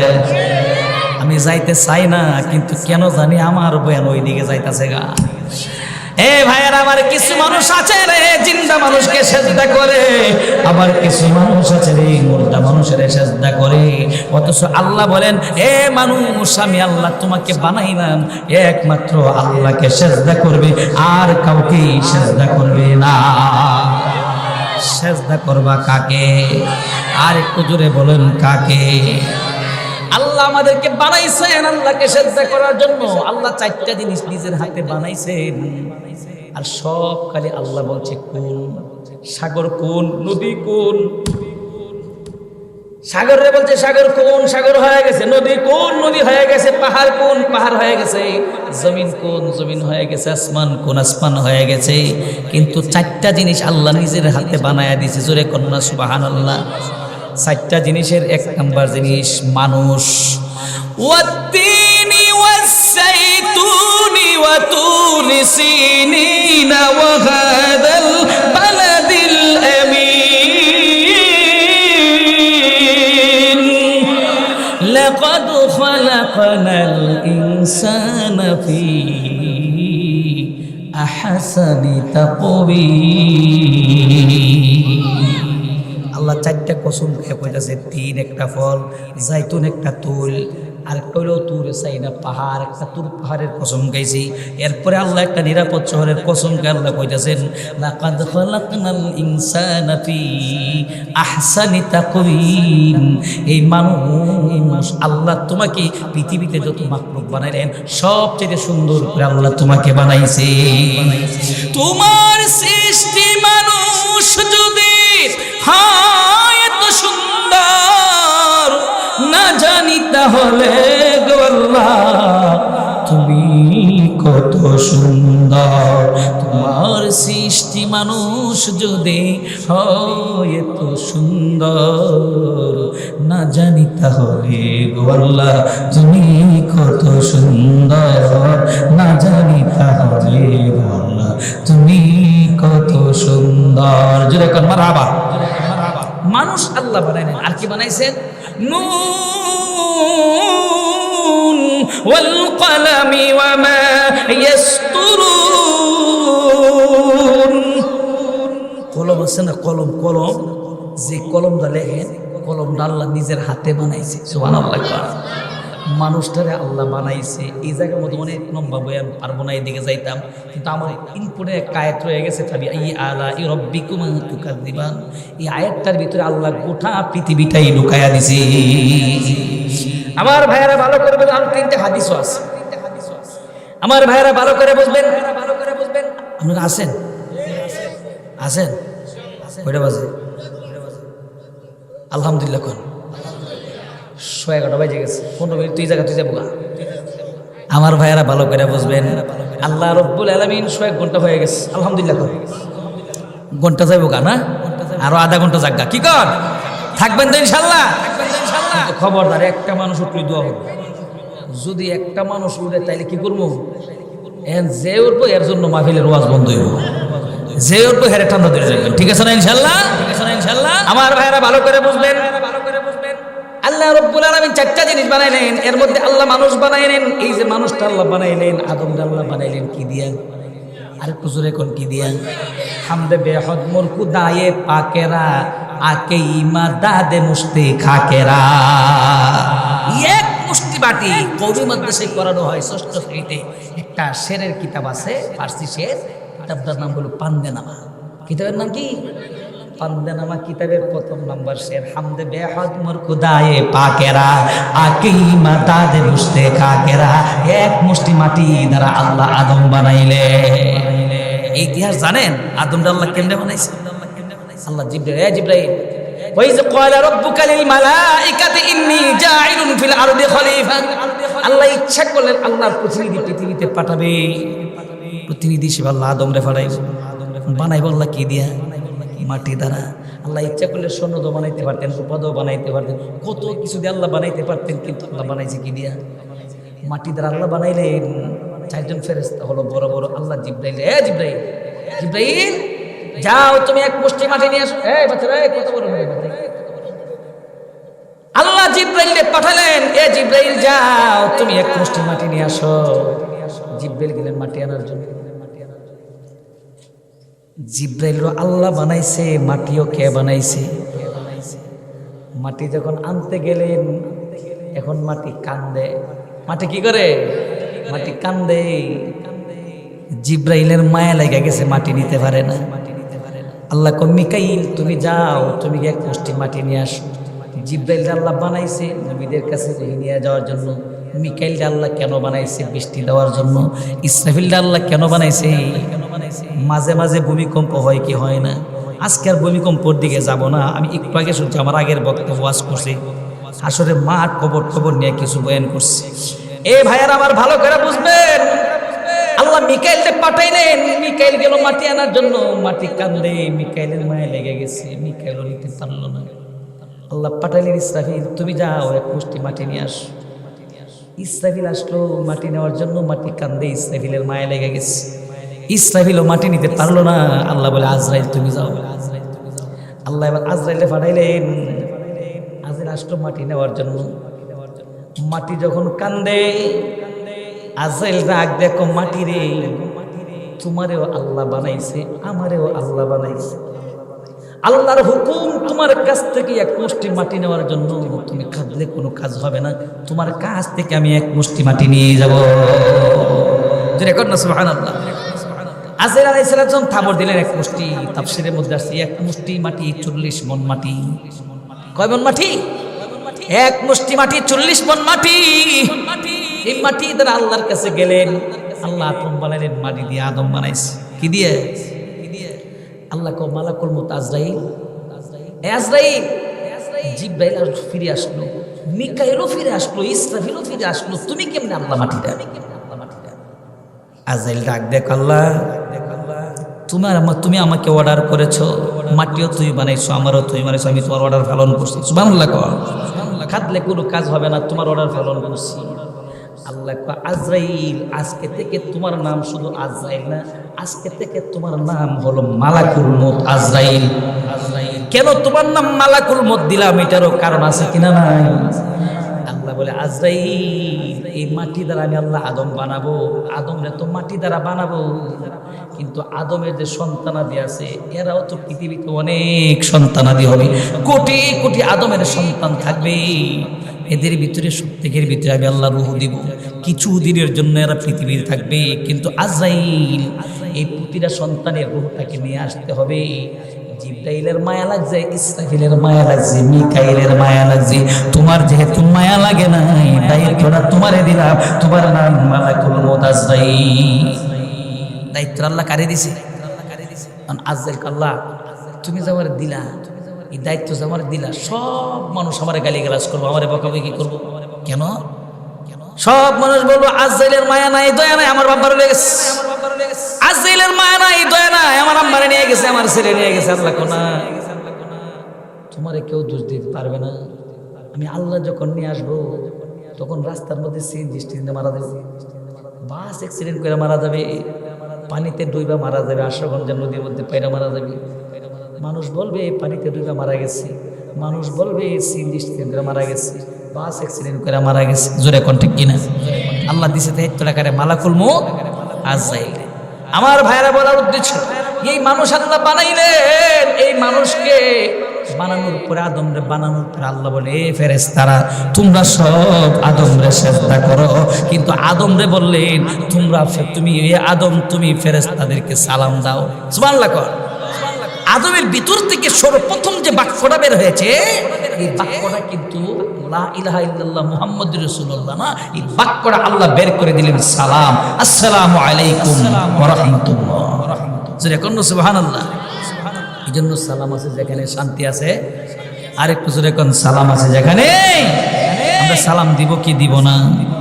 আমার ভাইরা এবার আসেন, আল্লাহ রাব্বুল আলামিন আদমকে বললেন সিজদা দেওয়ার জন্য। সব ফেরেশতারা সিজদা দিয়েছে, কিন্তু একজন দেয় নাই। তিনি কে?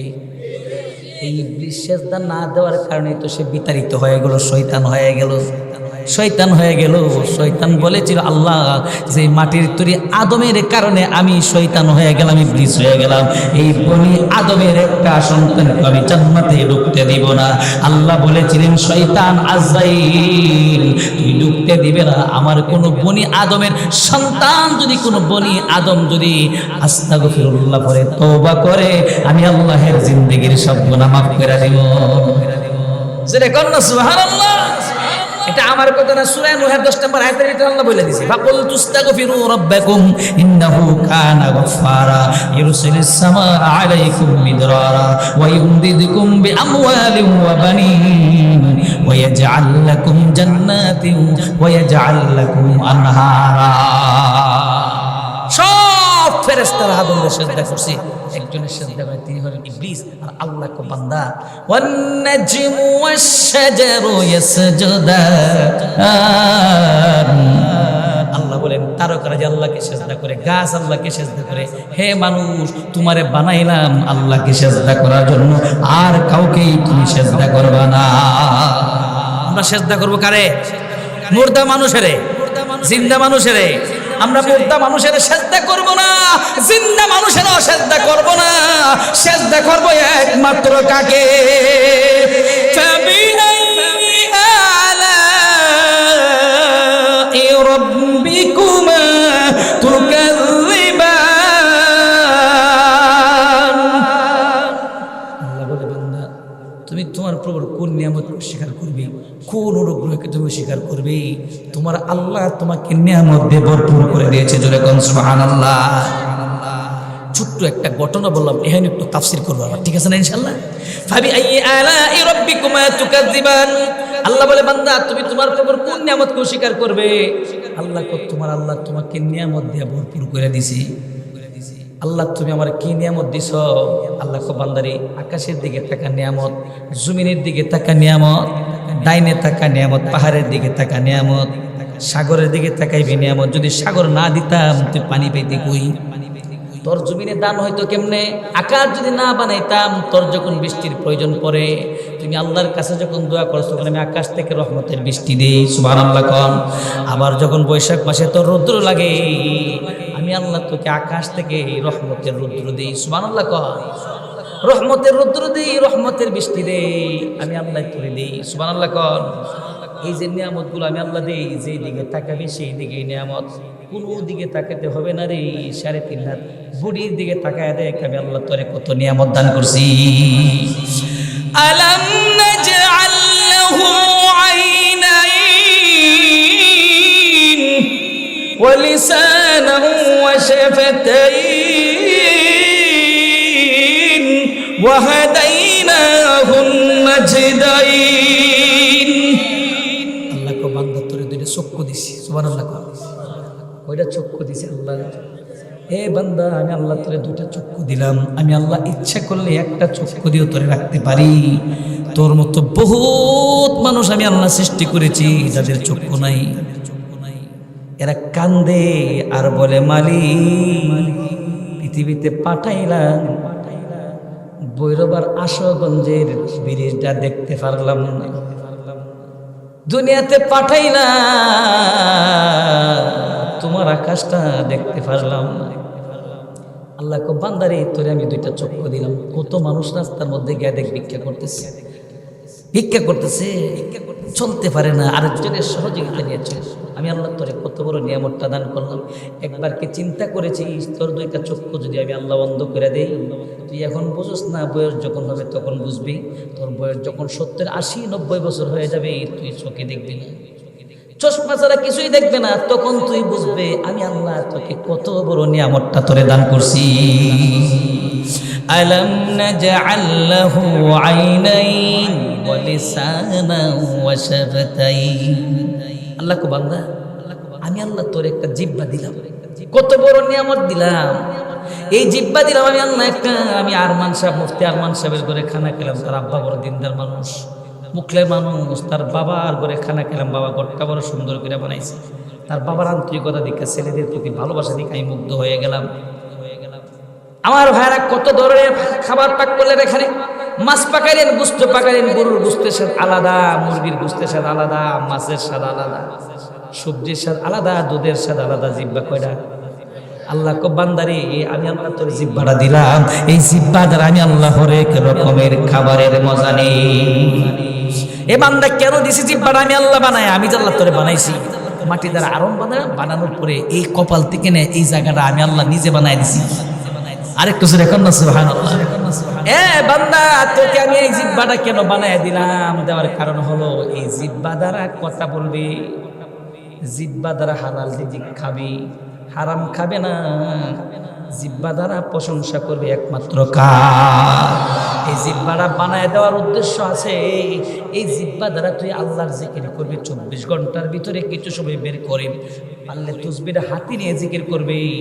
আর যদি না পারো, রাত যখন গভীর হয়ে যাবে, পশু পাখি জীব জানোয়ার সব ঘুমাবে, আর তুই নির্জনে বসে বসে আল্লাহর কিছু জিকির করবি। না চুরে দিল ফুগানে সেহরে গাহি,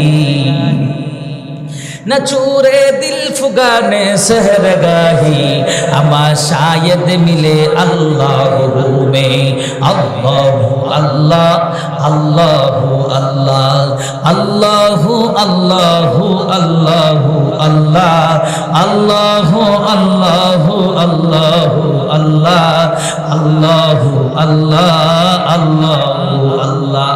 ए बंदा এই জিহ্বাটা বানায় দিলাম, তুই আল্লাহর জিকির করবি।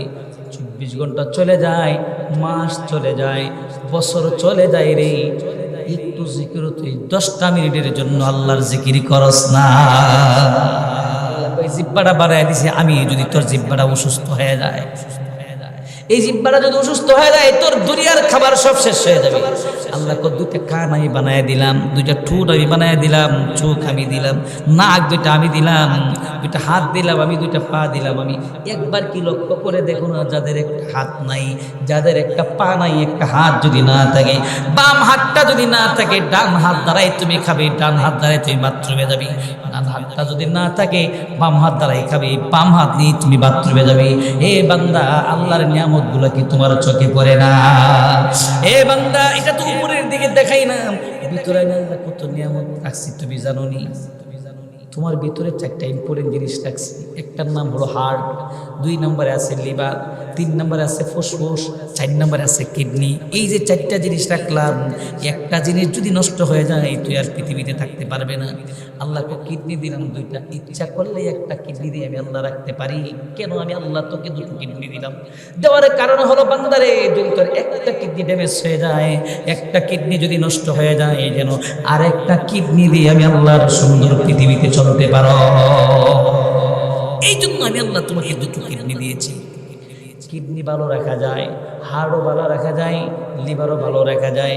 যদিও দেশটা ছোট, কিন্তু আল্লাহ তাআলা আমার এই দেশের মধ্যে কত নিয়ামত আল্লাহ রাখছেন। আল্লাহ কয়ে, বান্দা তোর দেশটা ছোট হতে পারে, কিন্তু তোর দেশের নিচে, তোর দেশের এই মাটির উপরে, মাটির নিচে আমি আল্লাহ কত নিয়ামত রাখছি, যেটা বড় বড় কান্ট্রির মধ্যে এই নিয়ামত দেয় নেই, আমেরিকাতে গিয়ে পাবে না। সুবহানাল্লাহ কর না। ডাক্তাররা গবেষণা করে দেখছি, বাংলাদেশের কোনো মানুষের হার্ট ব্লক হওয়ার কথা না, কোনো মানুষের কিডনি নষ্ট হওয়ার কথা না, কোনো মানুষের লিভার ড্যামেজ হওয়ার কথা না। কেন কথা না? আল্লাহ 2টা ফল রাখছে বাংলাদেশে। কয়টা ফল? এমন 2টা ফল আল্লাহ বাংলাদেশে রেখেছে, যেই 2টা ফল যদি মানুষ নিয়মিত খায়, নিয়মিত পান করে, নিয়মিত খায়, তাহলে তার হার্টের মধ্যে কোনো ব্লক থাকবে না, তার লিভার ড্যামেজ হবে না, লিভারের মধ্যে কোনো চর্বি জমবে না, এরপরে তার কিডনির মধ্যে কোনো পাথর থাকবে না, কিডনি ড্যামেজ হবে না, নষ্ট হবে না, ফুসফুসও ভালো থাকবে। 2টা গাছ আল্লাহ বাংলাদেশে রাখছে। ডাক্তারি করে যায় কি করো? 2টা গাছ আল্লাহ রেখে দিয়েছে, একটা গাছ ছোট আর একটা গাছ লম্বা। ছোট গাছটার নাম হলো লেবু গাছ। এই লেবুটা কিনতে এখন সবাই আমরা কিনতে পারি, অনেক সময় 10 টাকা খালি হয়, আবার অনেক সময় 10 টাকা কেজিও হয়। মজুর এখন ঠিক কিনা? এই লেবুটাই যান আপনি আমেরিকায়, যান আপনি রাশিয়াতে, লেবু খেয়ে দেখেন কত দাম। আপনি যান আরব কান্ট্রিতে, লেবুটা কত দাম।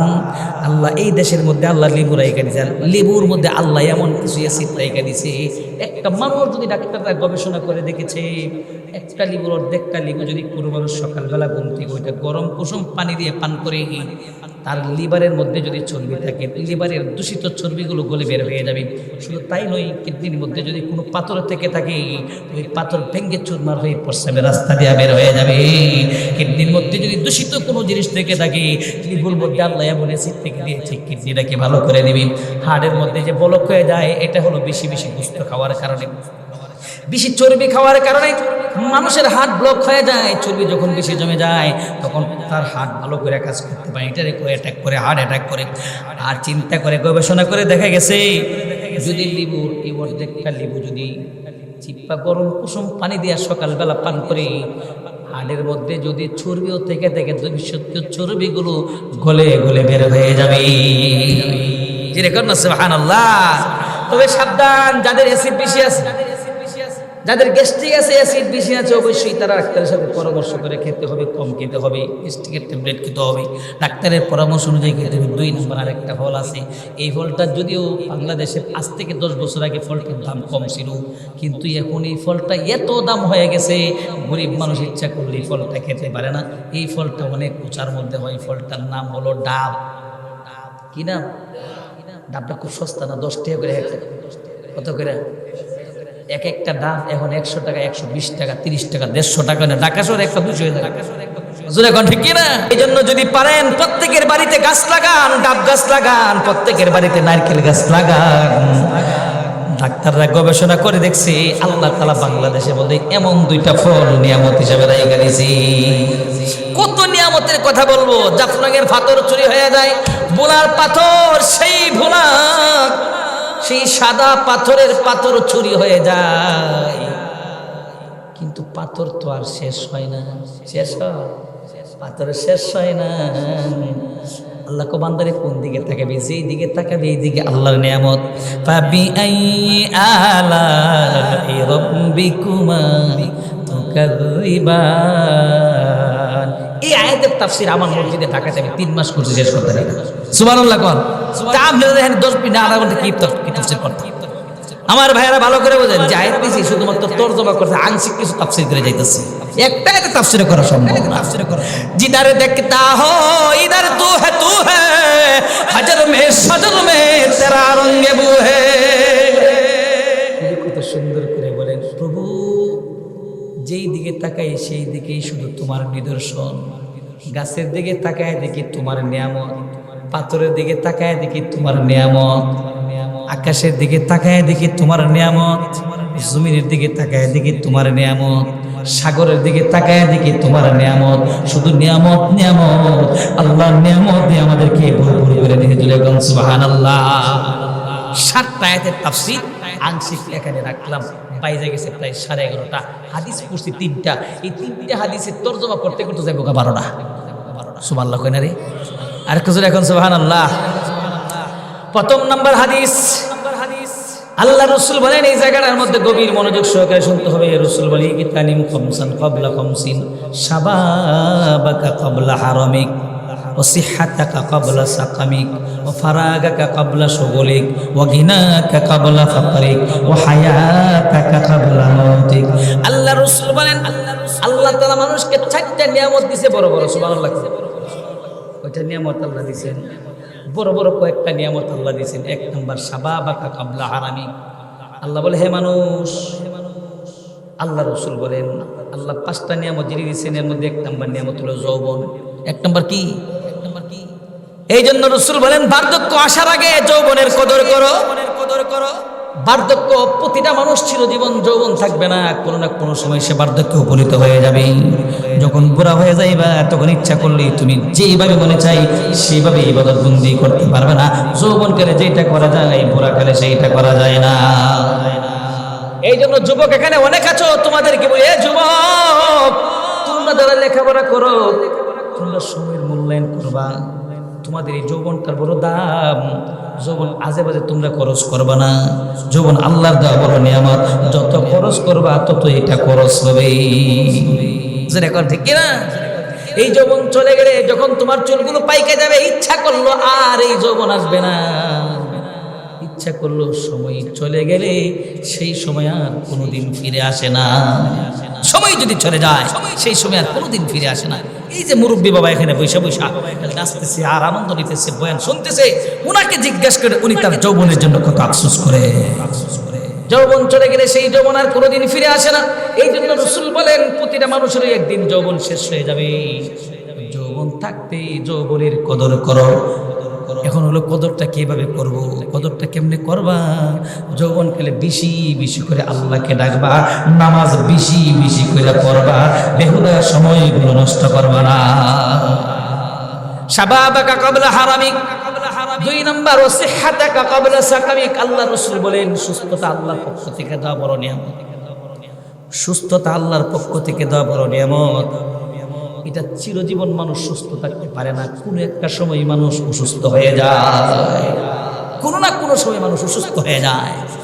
মানুষ যখন অসুস্থ হয়ে যায়, হার্ট যদি ব্লক হয়ে যায়, লিভার যদি ড্যামেজ হয়ে যায়, কিডনি যদি নষ্ট হয়ে যায়, ফুসফুস যদি নষ্ট হয়ে যায়। আজকে 2 দিনের ভিতরে আমার এলাকা যেখানে সেখানে 6 জন লোক মারা গেছে 2 দিনে। আমার গ্রামে কয়জন মারা গেছে? 6 জন লোক মারা গেছে। তদন্ত করে দেখা হলো 6 জনেই মারা গেছে। প্রত্যেকেরই সমস্যা ছিল ফুসফুসের সমস্যা।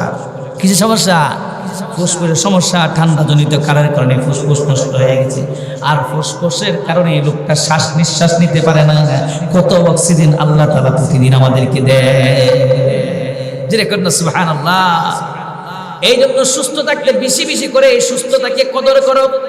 অসুস্থ হওয়ার আগে সুস্থ যখন থাকবা তখন বেশি বেশি আল্লাহর ইবাদত করো, আল্লাহর গোলামি করো, নামাজ পড়ো, বেশি বেশি করে আল্লাহর কাজে সময়টা ব্যয় করো। 3 নাম্বার হলো গিনাকা কাবলা ফাকরি। আজকে তুমি ধনী, কালকে তুমি ফকির। নদীর পার ভেঙ্গে ওই পারে যাই, এই তো নদীর খেলা। সকাল বেলার ধনীর ভাই, ফকির সন্ধ্যা বেলা। এখানেই রাসূল বলছেন আজকে তুমি ধনী, কালকে তুমি ফকির। রাসূল বলেন দারিদ্রতা আসার আগে আল্লাহ যে তোমাকে মাল দিল, সম্পদ দিল, এই সম্পদটা আল্লাহ তাআলার পক্ষ থেকে বিরাট একটা নিয়ামত। এই নিয়ামতের কদর করো, এই সম্পদ তোমার চিরজীবন থাকবে না। জোরে কোন ঠিক কিনা? আল্লাহ নবী বলছেন তোমরা এই মালের কদর করো। কেমনে করবে?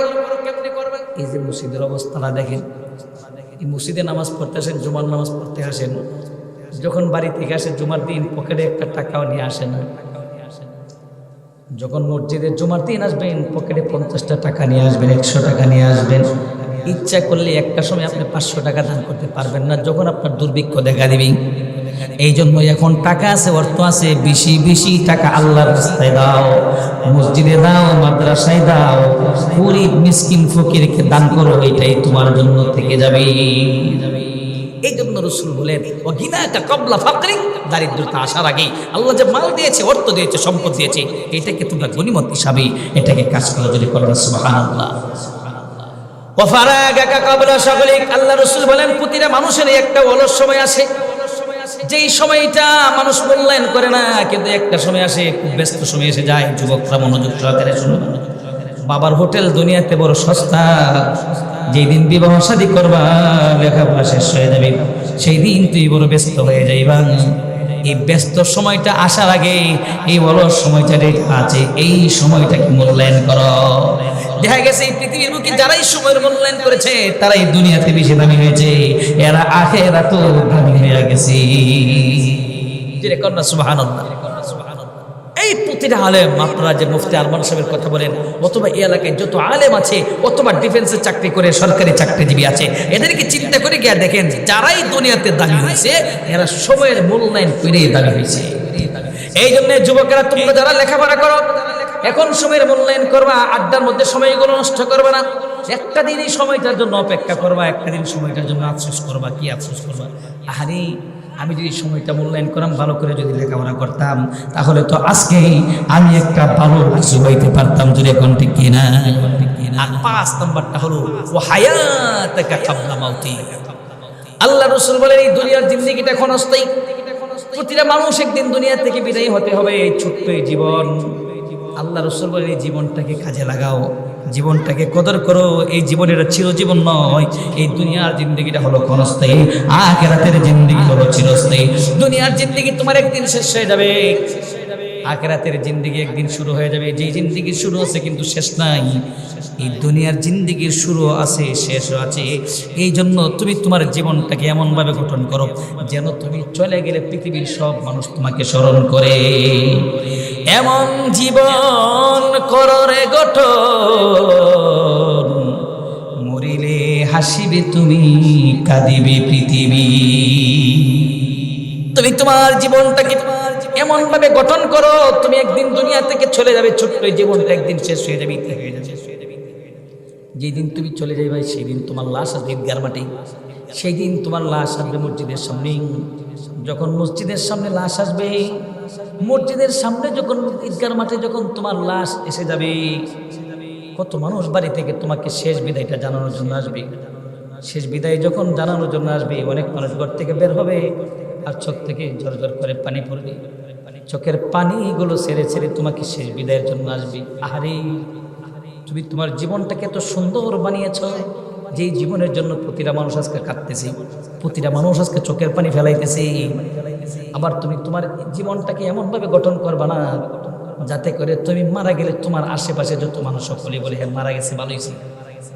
হে মারা গেছে ভালো হয়েছে, এর মতো সুৎখোর সমাজে ছিল না, এর মতো জুলুম, এর মতো এমন জুলুম করেনেওয়ালা লোক সমাজের মধ্যে ছিল না।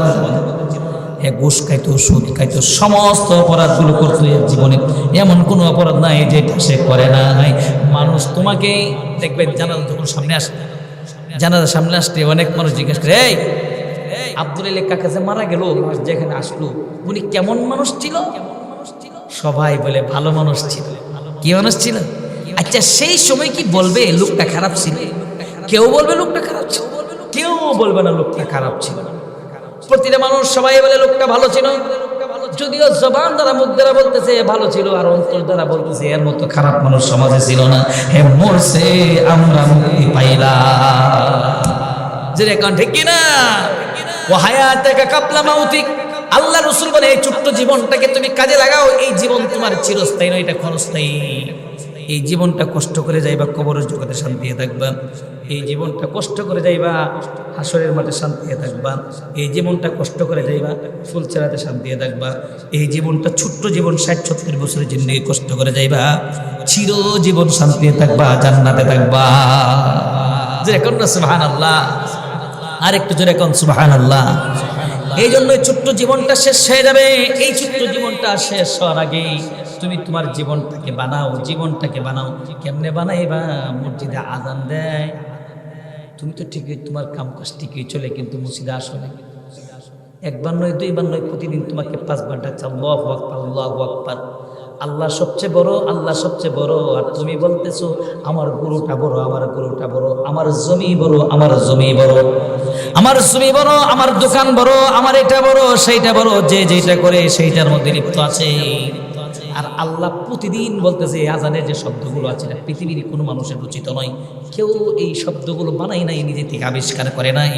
এই কথাগুলো, এই শব্দগুলো আল্লাহ তাআলা নবীজিকে স্বপ্নের মাধ্যমে দেয়া দিলেন। আল্লাহু আকবার, আল্লাহু আকবার, আল্লাহ সবচেয়ে বড়, আল্লাহ সবচেয়ে বড়। একবার নয়, দুইবার নয়, প্রতিদিন 5 বার ডাকতেছে। ফজরের নামাজের সময় একবার ডাক দে, তোমারে একটা শব্দ বাড়ায় বলে আসসালাতু খায়রুম মিনান নাওম। উঠো মুমিন, মুসলমান, ঘুম থেকে নামাজ ভালো। প্রতিদিন ফজরের সময় তোমাকে ডাকতেছে যে তুমি ঘুমাইতেছো, নামাজে আসো।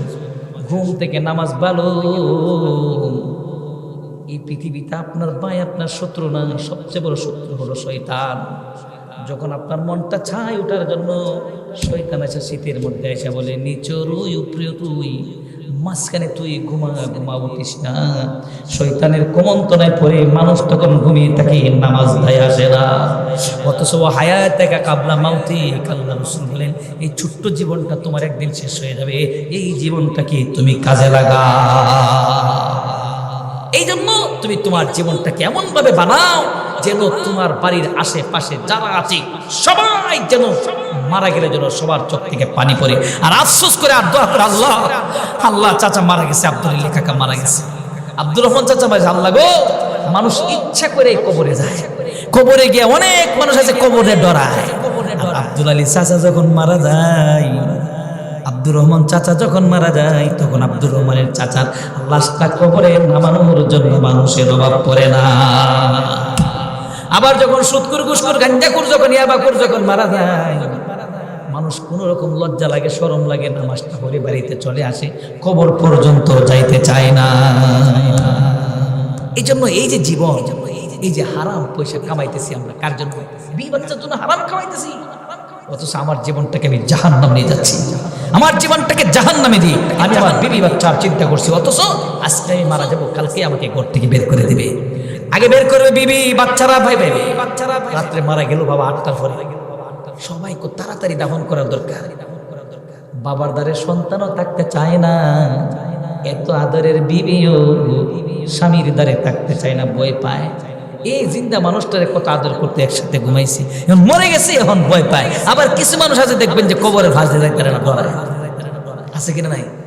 আচ্ছা, কবরের যে মানুষ আছে এরা কোনোদিন উঠে আমরা ধরবো? মানুষ কবরে ডরে না? কবরে তুমি ডরাও, কবরে থাকবা কেমনে? কবরে তুমি ডরা হতে কবরে থাকবা কেমনে? একটা বার কি মনে পড়ে না আমার বাবা এই কবরে শুয়ে আছে 3.5 হাত মাটির নিচে, আমারও তো এই কবরে শুইতে হবে, কেউ যাবে না, আমার কবরে আমাকে যেতে হবে, আমি কেন কবরকে ভয় পাই? কবরে ভয় পায় না, বরঞ্চ কবরের মধ্যে যাইবা, কবরের মধ্যে গিয়া গিয়া হ্যাঁ যখন যাইবা তখন মনের মধ্যে একটা ভয়ভীতি ঢুকবে, আরে আমার দাদা, আমার আব্বা, আমার চাচা এখানে শুয়ে আছে, আমিও তো যাবো গা, সুতরাং আমল করার শখ পয়দা হবে। এই জন্য সাহাবা একরাম এত স্পন্দন এইদিকে আর যাবো না, ওনারা কি করতেন, সাহাবেরা মাঝে মাঝে কবরস্থলে যাইতেন, কেন? কবরের দিকে তাকায় তাকায় কাঁদতেন। আর আমরা কবর দেখলে ডরাই, কবর দেখলে কি করি? আল্লাহ বুঝদান করেছিল, এখন আমি তাহলে বড় বড় ওইটা নিয়ামতের কথা বললাম, 5টা সবকগুলো মনে রাখেন, কিন্তু খালাকাল ইনসানের মধ্যে সবক দিছি 5টা। বেজাল মুক্ত ইমান বানাবেন, কি বানাবেন? বেজাল মুক্ত ইমান। 2 নম্বর বেজাল মুক্ত ইবাদত। 3 নম্বরে চরিত্র ভালো করতে হবে। 4 নম্বর লেনদেন ভালো করতে হবে। 5 নম্বর আচার ব্যবহার ভালো করতে হবে। আর রসুলের হাদিস থেকে কি বললেন? আল্লাহ 5টা নিয়ামত দান করছেন। 1 নম্বর নিয়ামত হলো যৌবনের কদর করতে হবে, সুস্থতার কদর করতে হবে। এরপরে কি বলছি? এই যে অলস সময়টা আছে, সময়ের মূল্যায়ন করতে হবে। আল্লাহ যে মাল দিছে, মালের মূল্যায়ন করতে হবে। সর্বশেষ জীবনটার মূল্যায়ন করতে হবে। জীবনটা কি করতে হবে? হাদিস থেকে 5টা দিলাম, নিয়ামতের কথা বললাম, আর খালাকাল ইনসানের তাফসীরের মধ্যে 5টা সবক দিলাম। এখন তো আরো 2 হাদিস লইছি, বাজে কয়টা? হাই হাই, ফোনে 12টা বেজে গেছে, কি কর মুফতি সাহেব, শেষ করে দিই নাকি? হ্যাঁ আলহামদুলিল্লাহ, আর একটু জোরে এখন আলহামদুলিল্লাহ। শুধু হাদিসের তরজমা করে ফেলি। আল্লাহ রসুল বলেন মহিলারা জান্নাতে চলে যাবে 4টা কাজ করলে। সুবহানাল্লাহ কইতেন না? নাইলে অনেক মহিলারা কিন্তু বয়ান শুনতেছে না, নাইলে এরা বলবো যে প্রধান বক্তা আসছিল, এরা খালি ওয়াজ করলো, আমরা তো কিছু করলো না। আমি এই জন্য মা বোনদেরকে 4টা সবক দিয়ে যাচ্ছি। ও মা বোনেরা, আপনারা যদি 4টা কাজ করেন, আল্লাহ 8টি জান্নাত বানাইছে, যে কোনো দরজা দিয়ে প্রবেশ করবেন। যেরকম সুবহানাল্লাহ। المرأة إذا صلت خمسها وصامت شهرها وأحسنت فرجها وأطاعت بالها فلتدخل أي أبواب الجنة شاءت। আমার রাসূল বলেন মহিলারা জান্নাতে চলে যাবে শুধুমাত্র 4টা কাজ করলে। 1 নম্বর হলো 5 ওয়াক্ত নামাজ। আল মারআতু ইযা সাল্লাত খামসাহা, 5 ওয়াক্ত নামাজ। 2 নম্বর হলো সামাত শাহরাহা, রমজান মাসের রোজা। 3 নম্বর ও আহসানাত ফারজাহা, পর্দার ভিতরে থাকা। আর 4 নম্বর হলো আতাআত বালাহা, স্বামীর ইতাআত করা, স্বামীর কথা মেনে চলা। এই 4টা কাজ যেই নারী করবে সমাজে, ওই নারী ফালতাদখুলু আইয়ু আবওয়াবিল জান্নাহ, 8টি জান্নাতের যে কোনো দরজা দিয়ে প্রবেশ করবে। আর একটু জোরে এখন সুবহানাল্লাহ। সাজেন একটু আসছে, আপনার অনুমতি আছে তো? নাহলে তো বিয়া দিবই। আমরা একটু কাজ করতে পারবেন নি? বলেন তো কি কাজটা করবেন? আরে আপনি আমার তো বেশি কথা জানেন। বলে লা ইলাহা, আরো জোরে, আরো জোরে।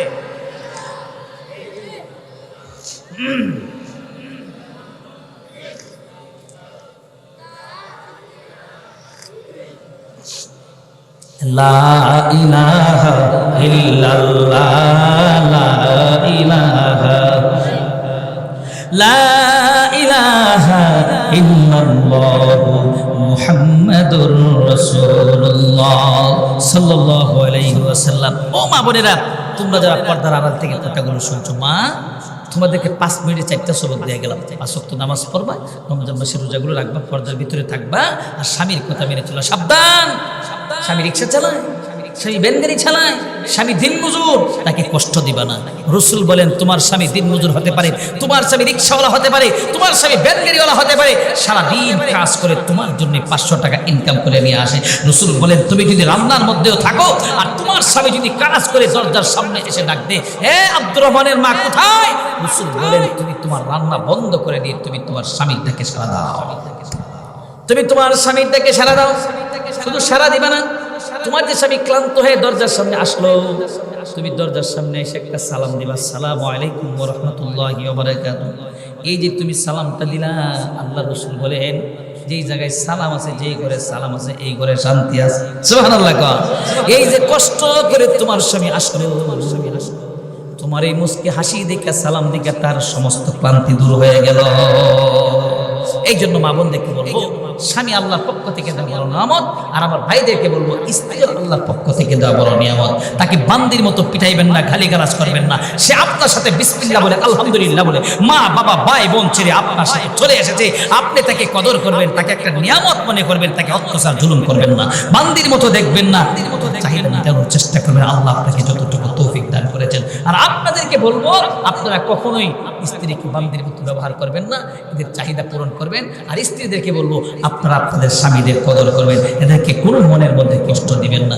যেই জায়গার মধ্যে স্ত্রী এবং স্বামীর মধ্যে আন্তরিকতা আছে, মহাব্বত আছে, এই ঘরের মধ্যে কখনোই অভাব অনটন দেখা দিবে না। আল্লাহর পক্ষ থেকে ঘরের মধ্যে রহমত নাযিল হবে। আল্লাহ তাআলা আমরা যে কথাগুলো বলছি, কথাগুলোর উপর আল্লাহ আমাদেরকে আমল করার তৌফিক দান করুক। জোরে কোন আমিন। আর একটু জোরে কোন আমিন। প্রায় 2 ঘন্টা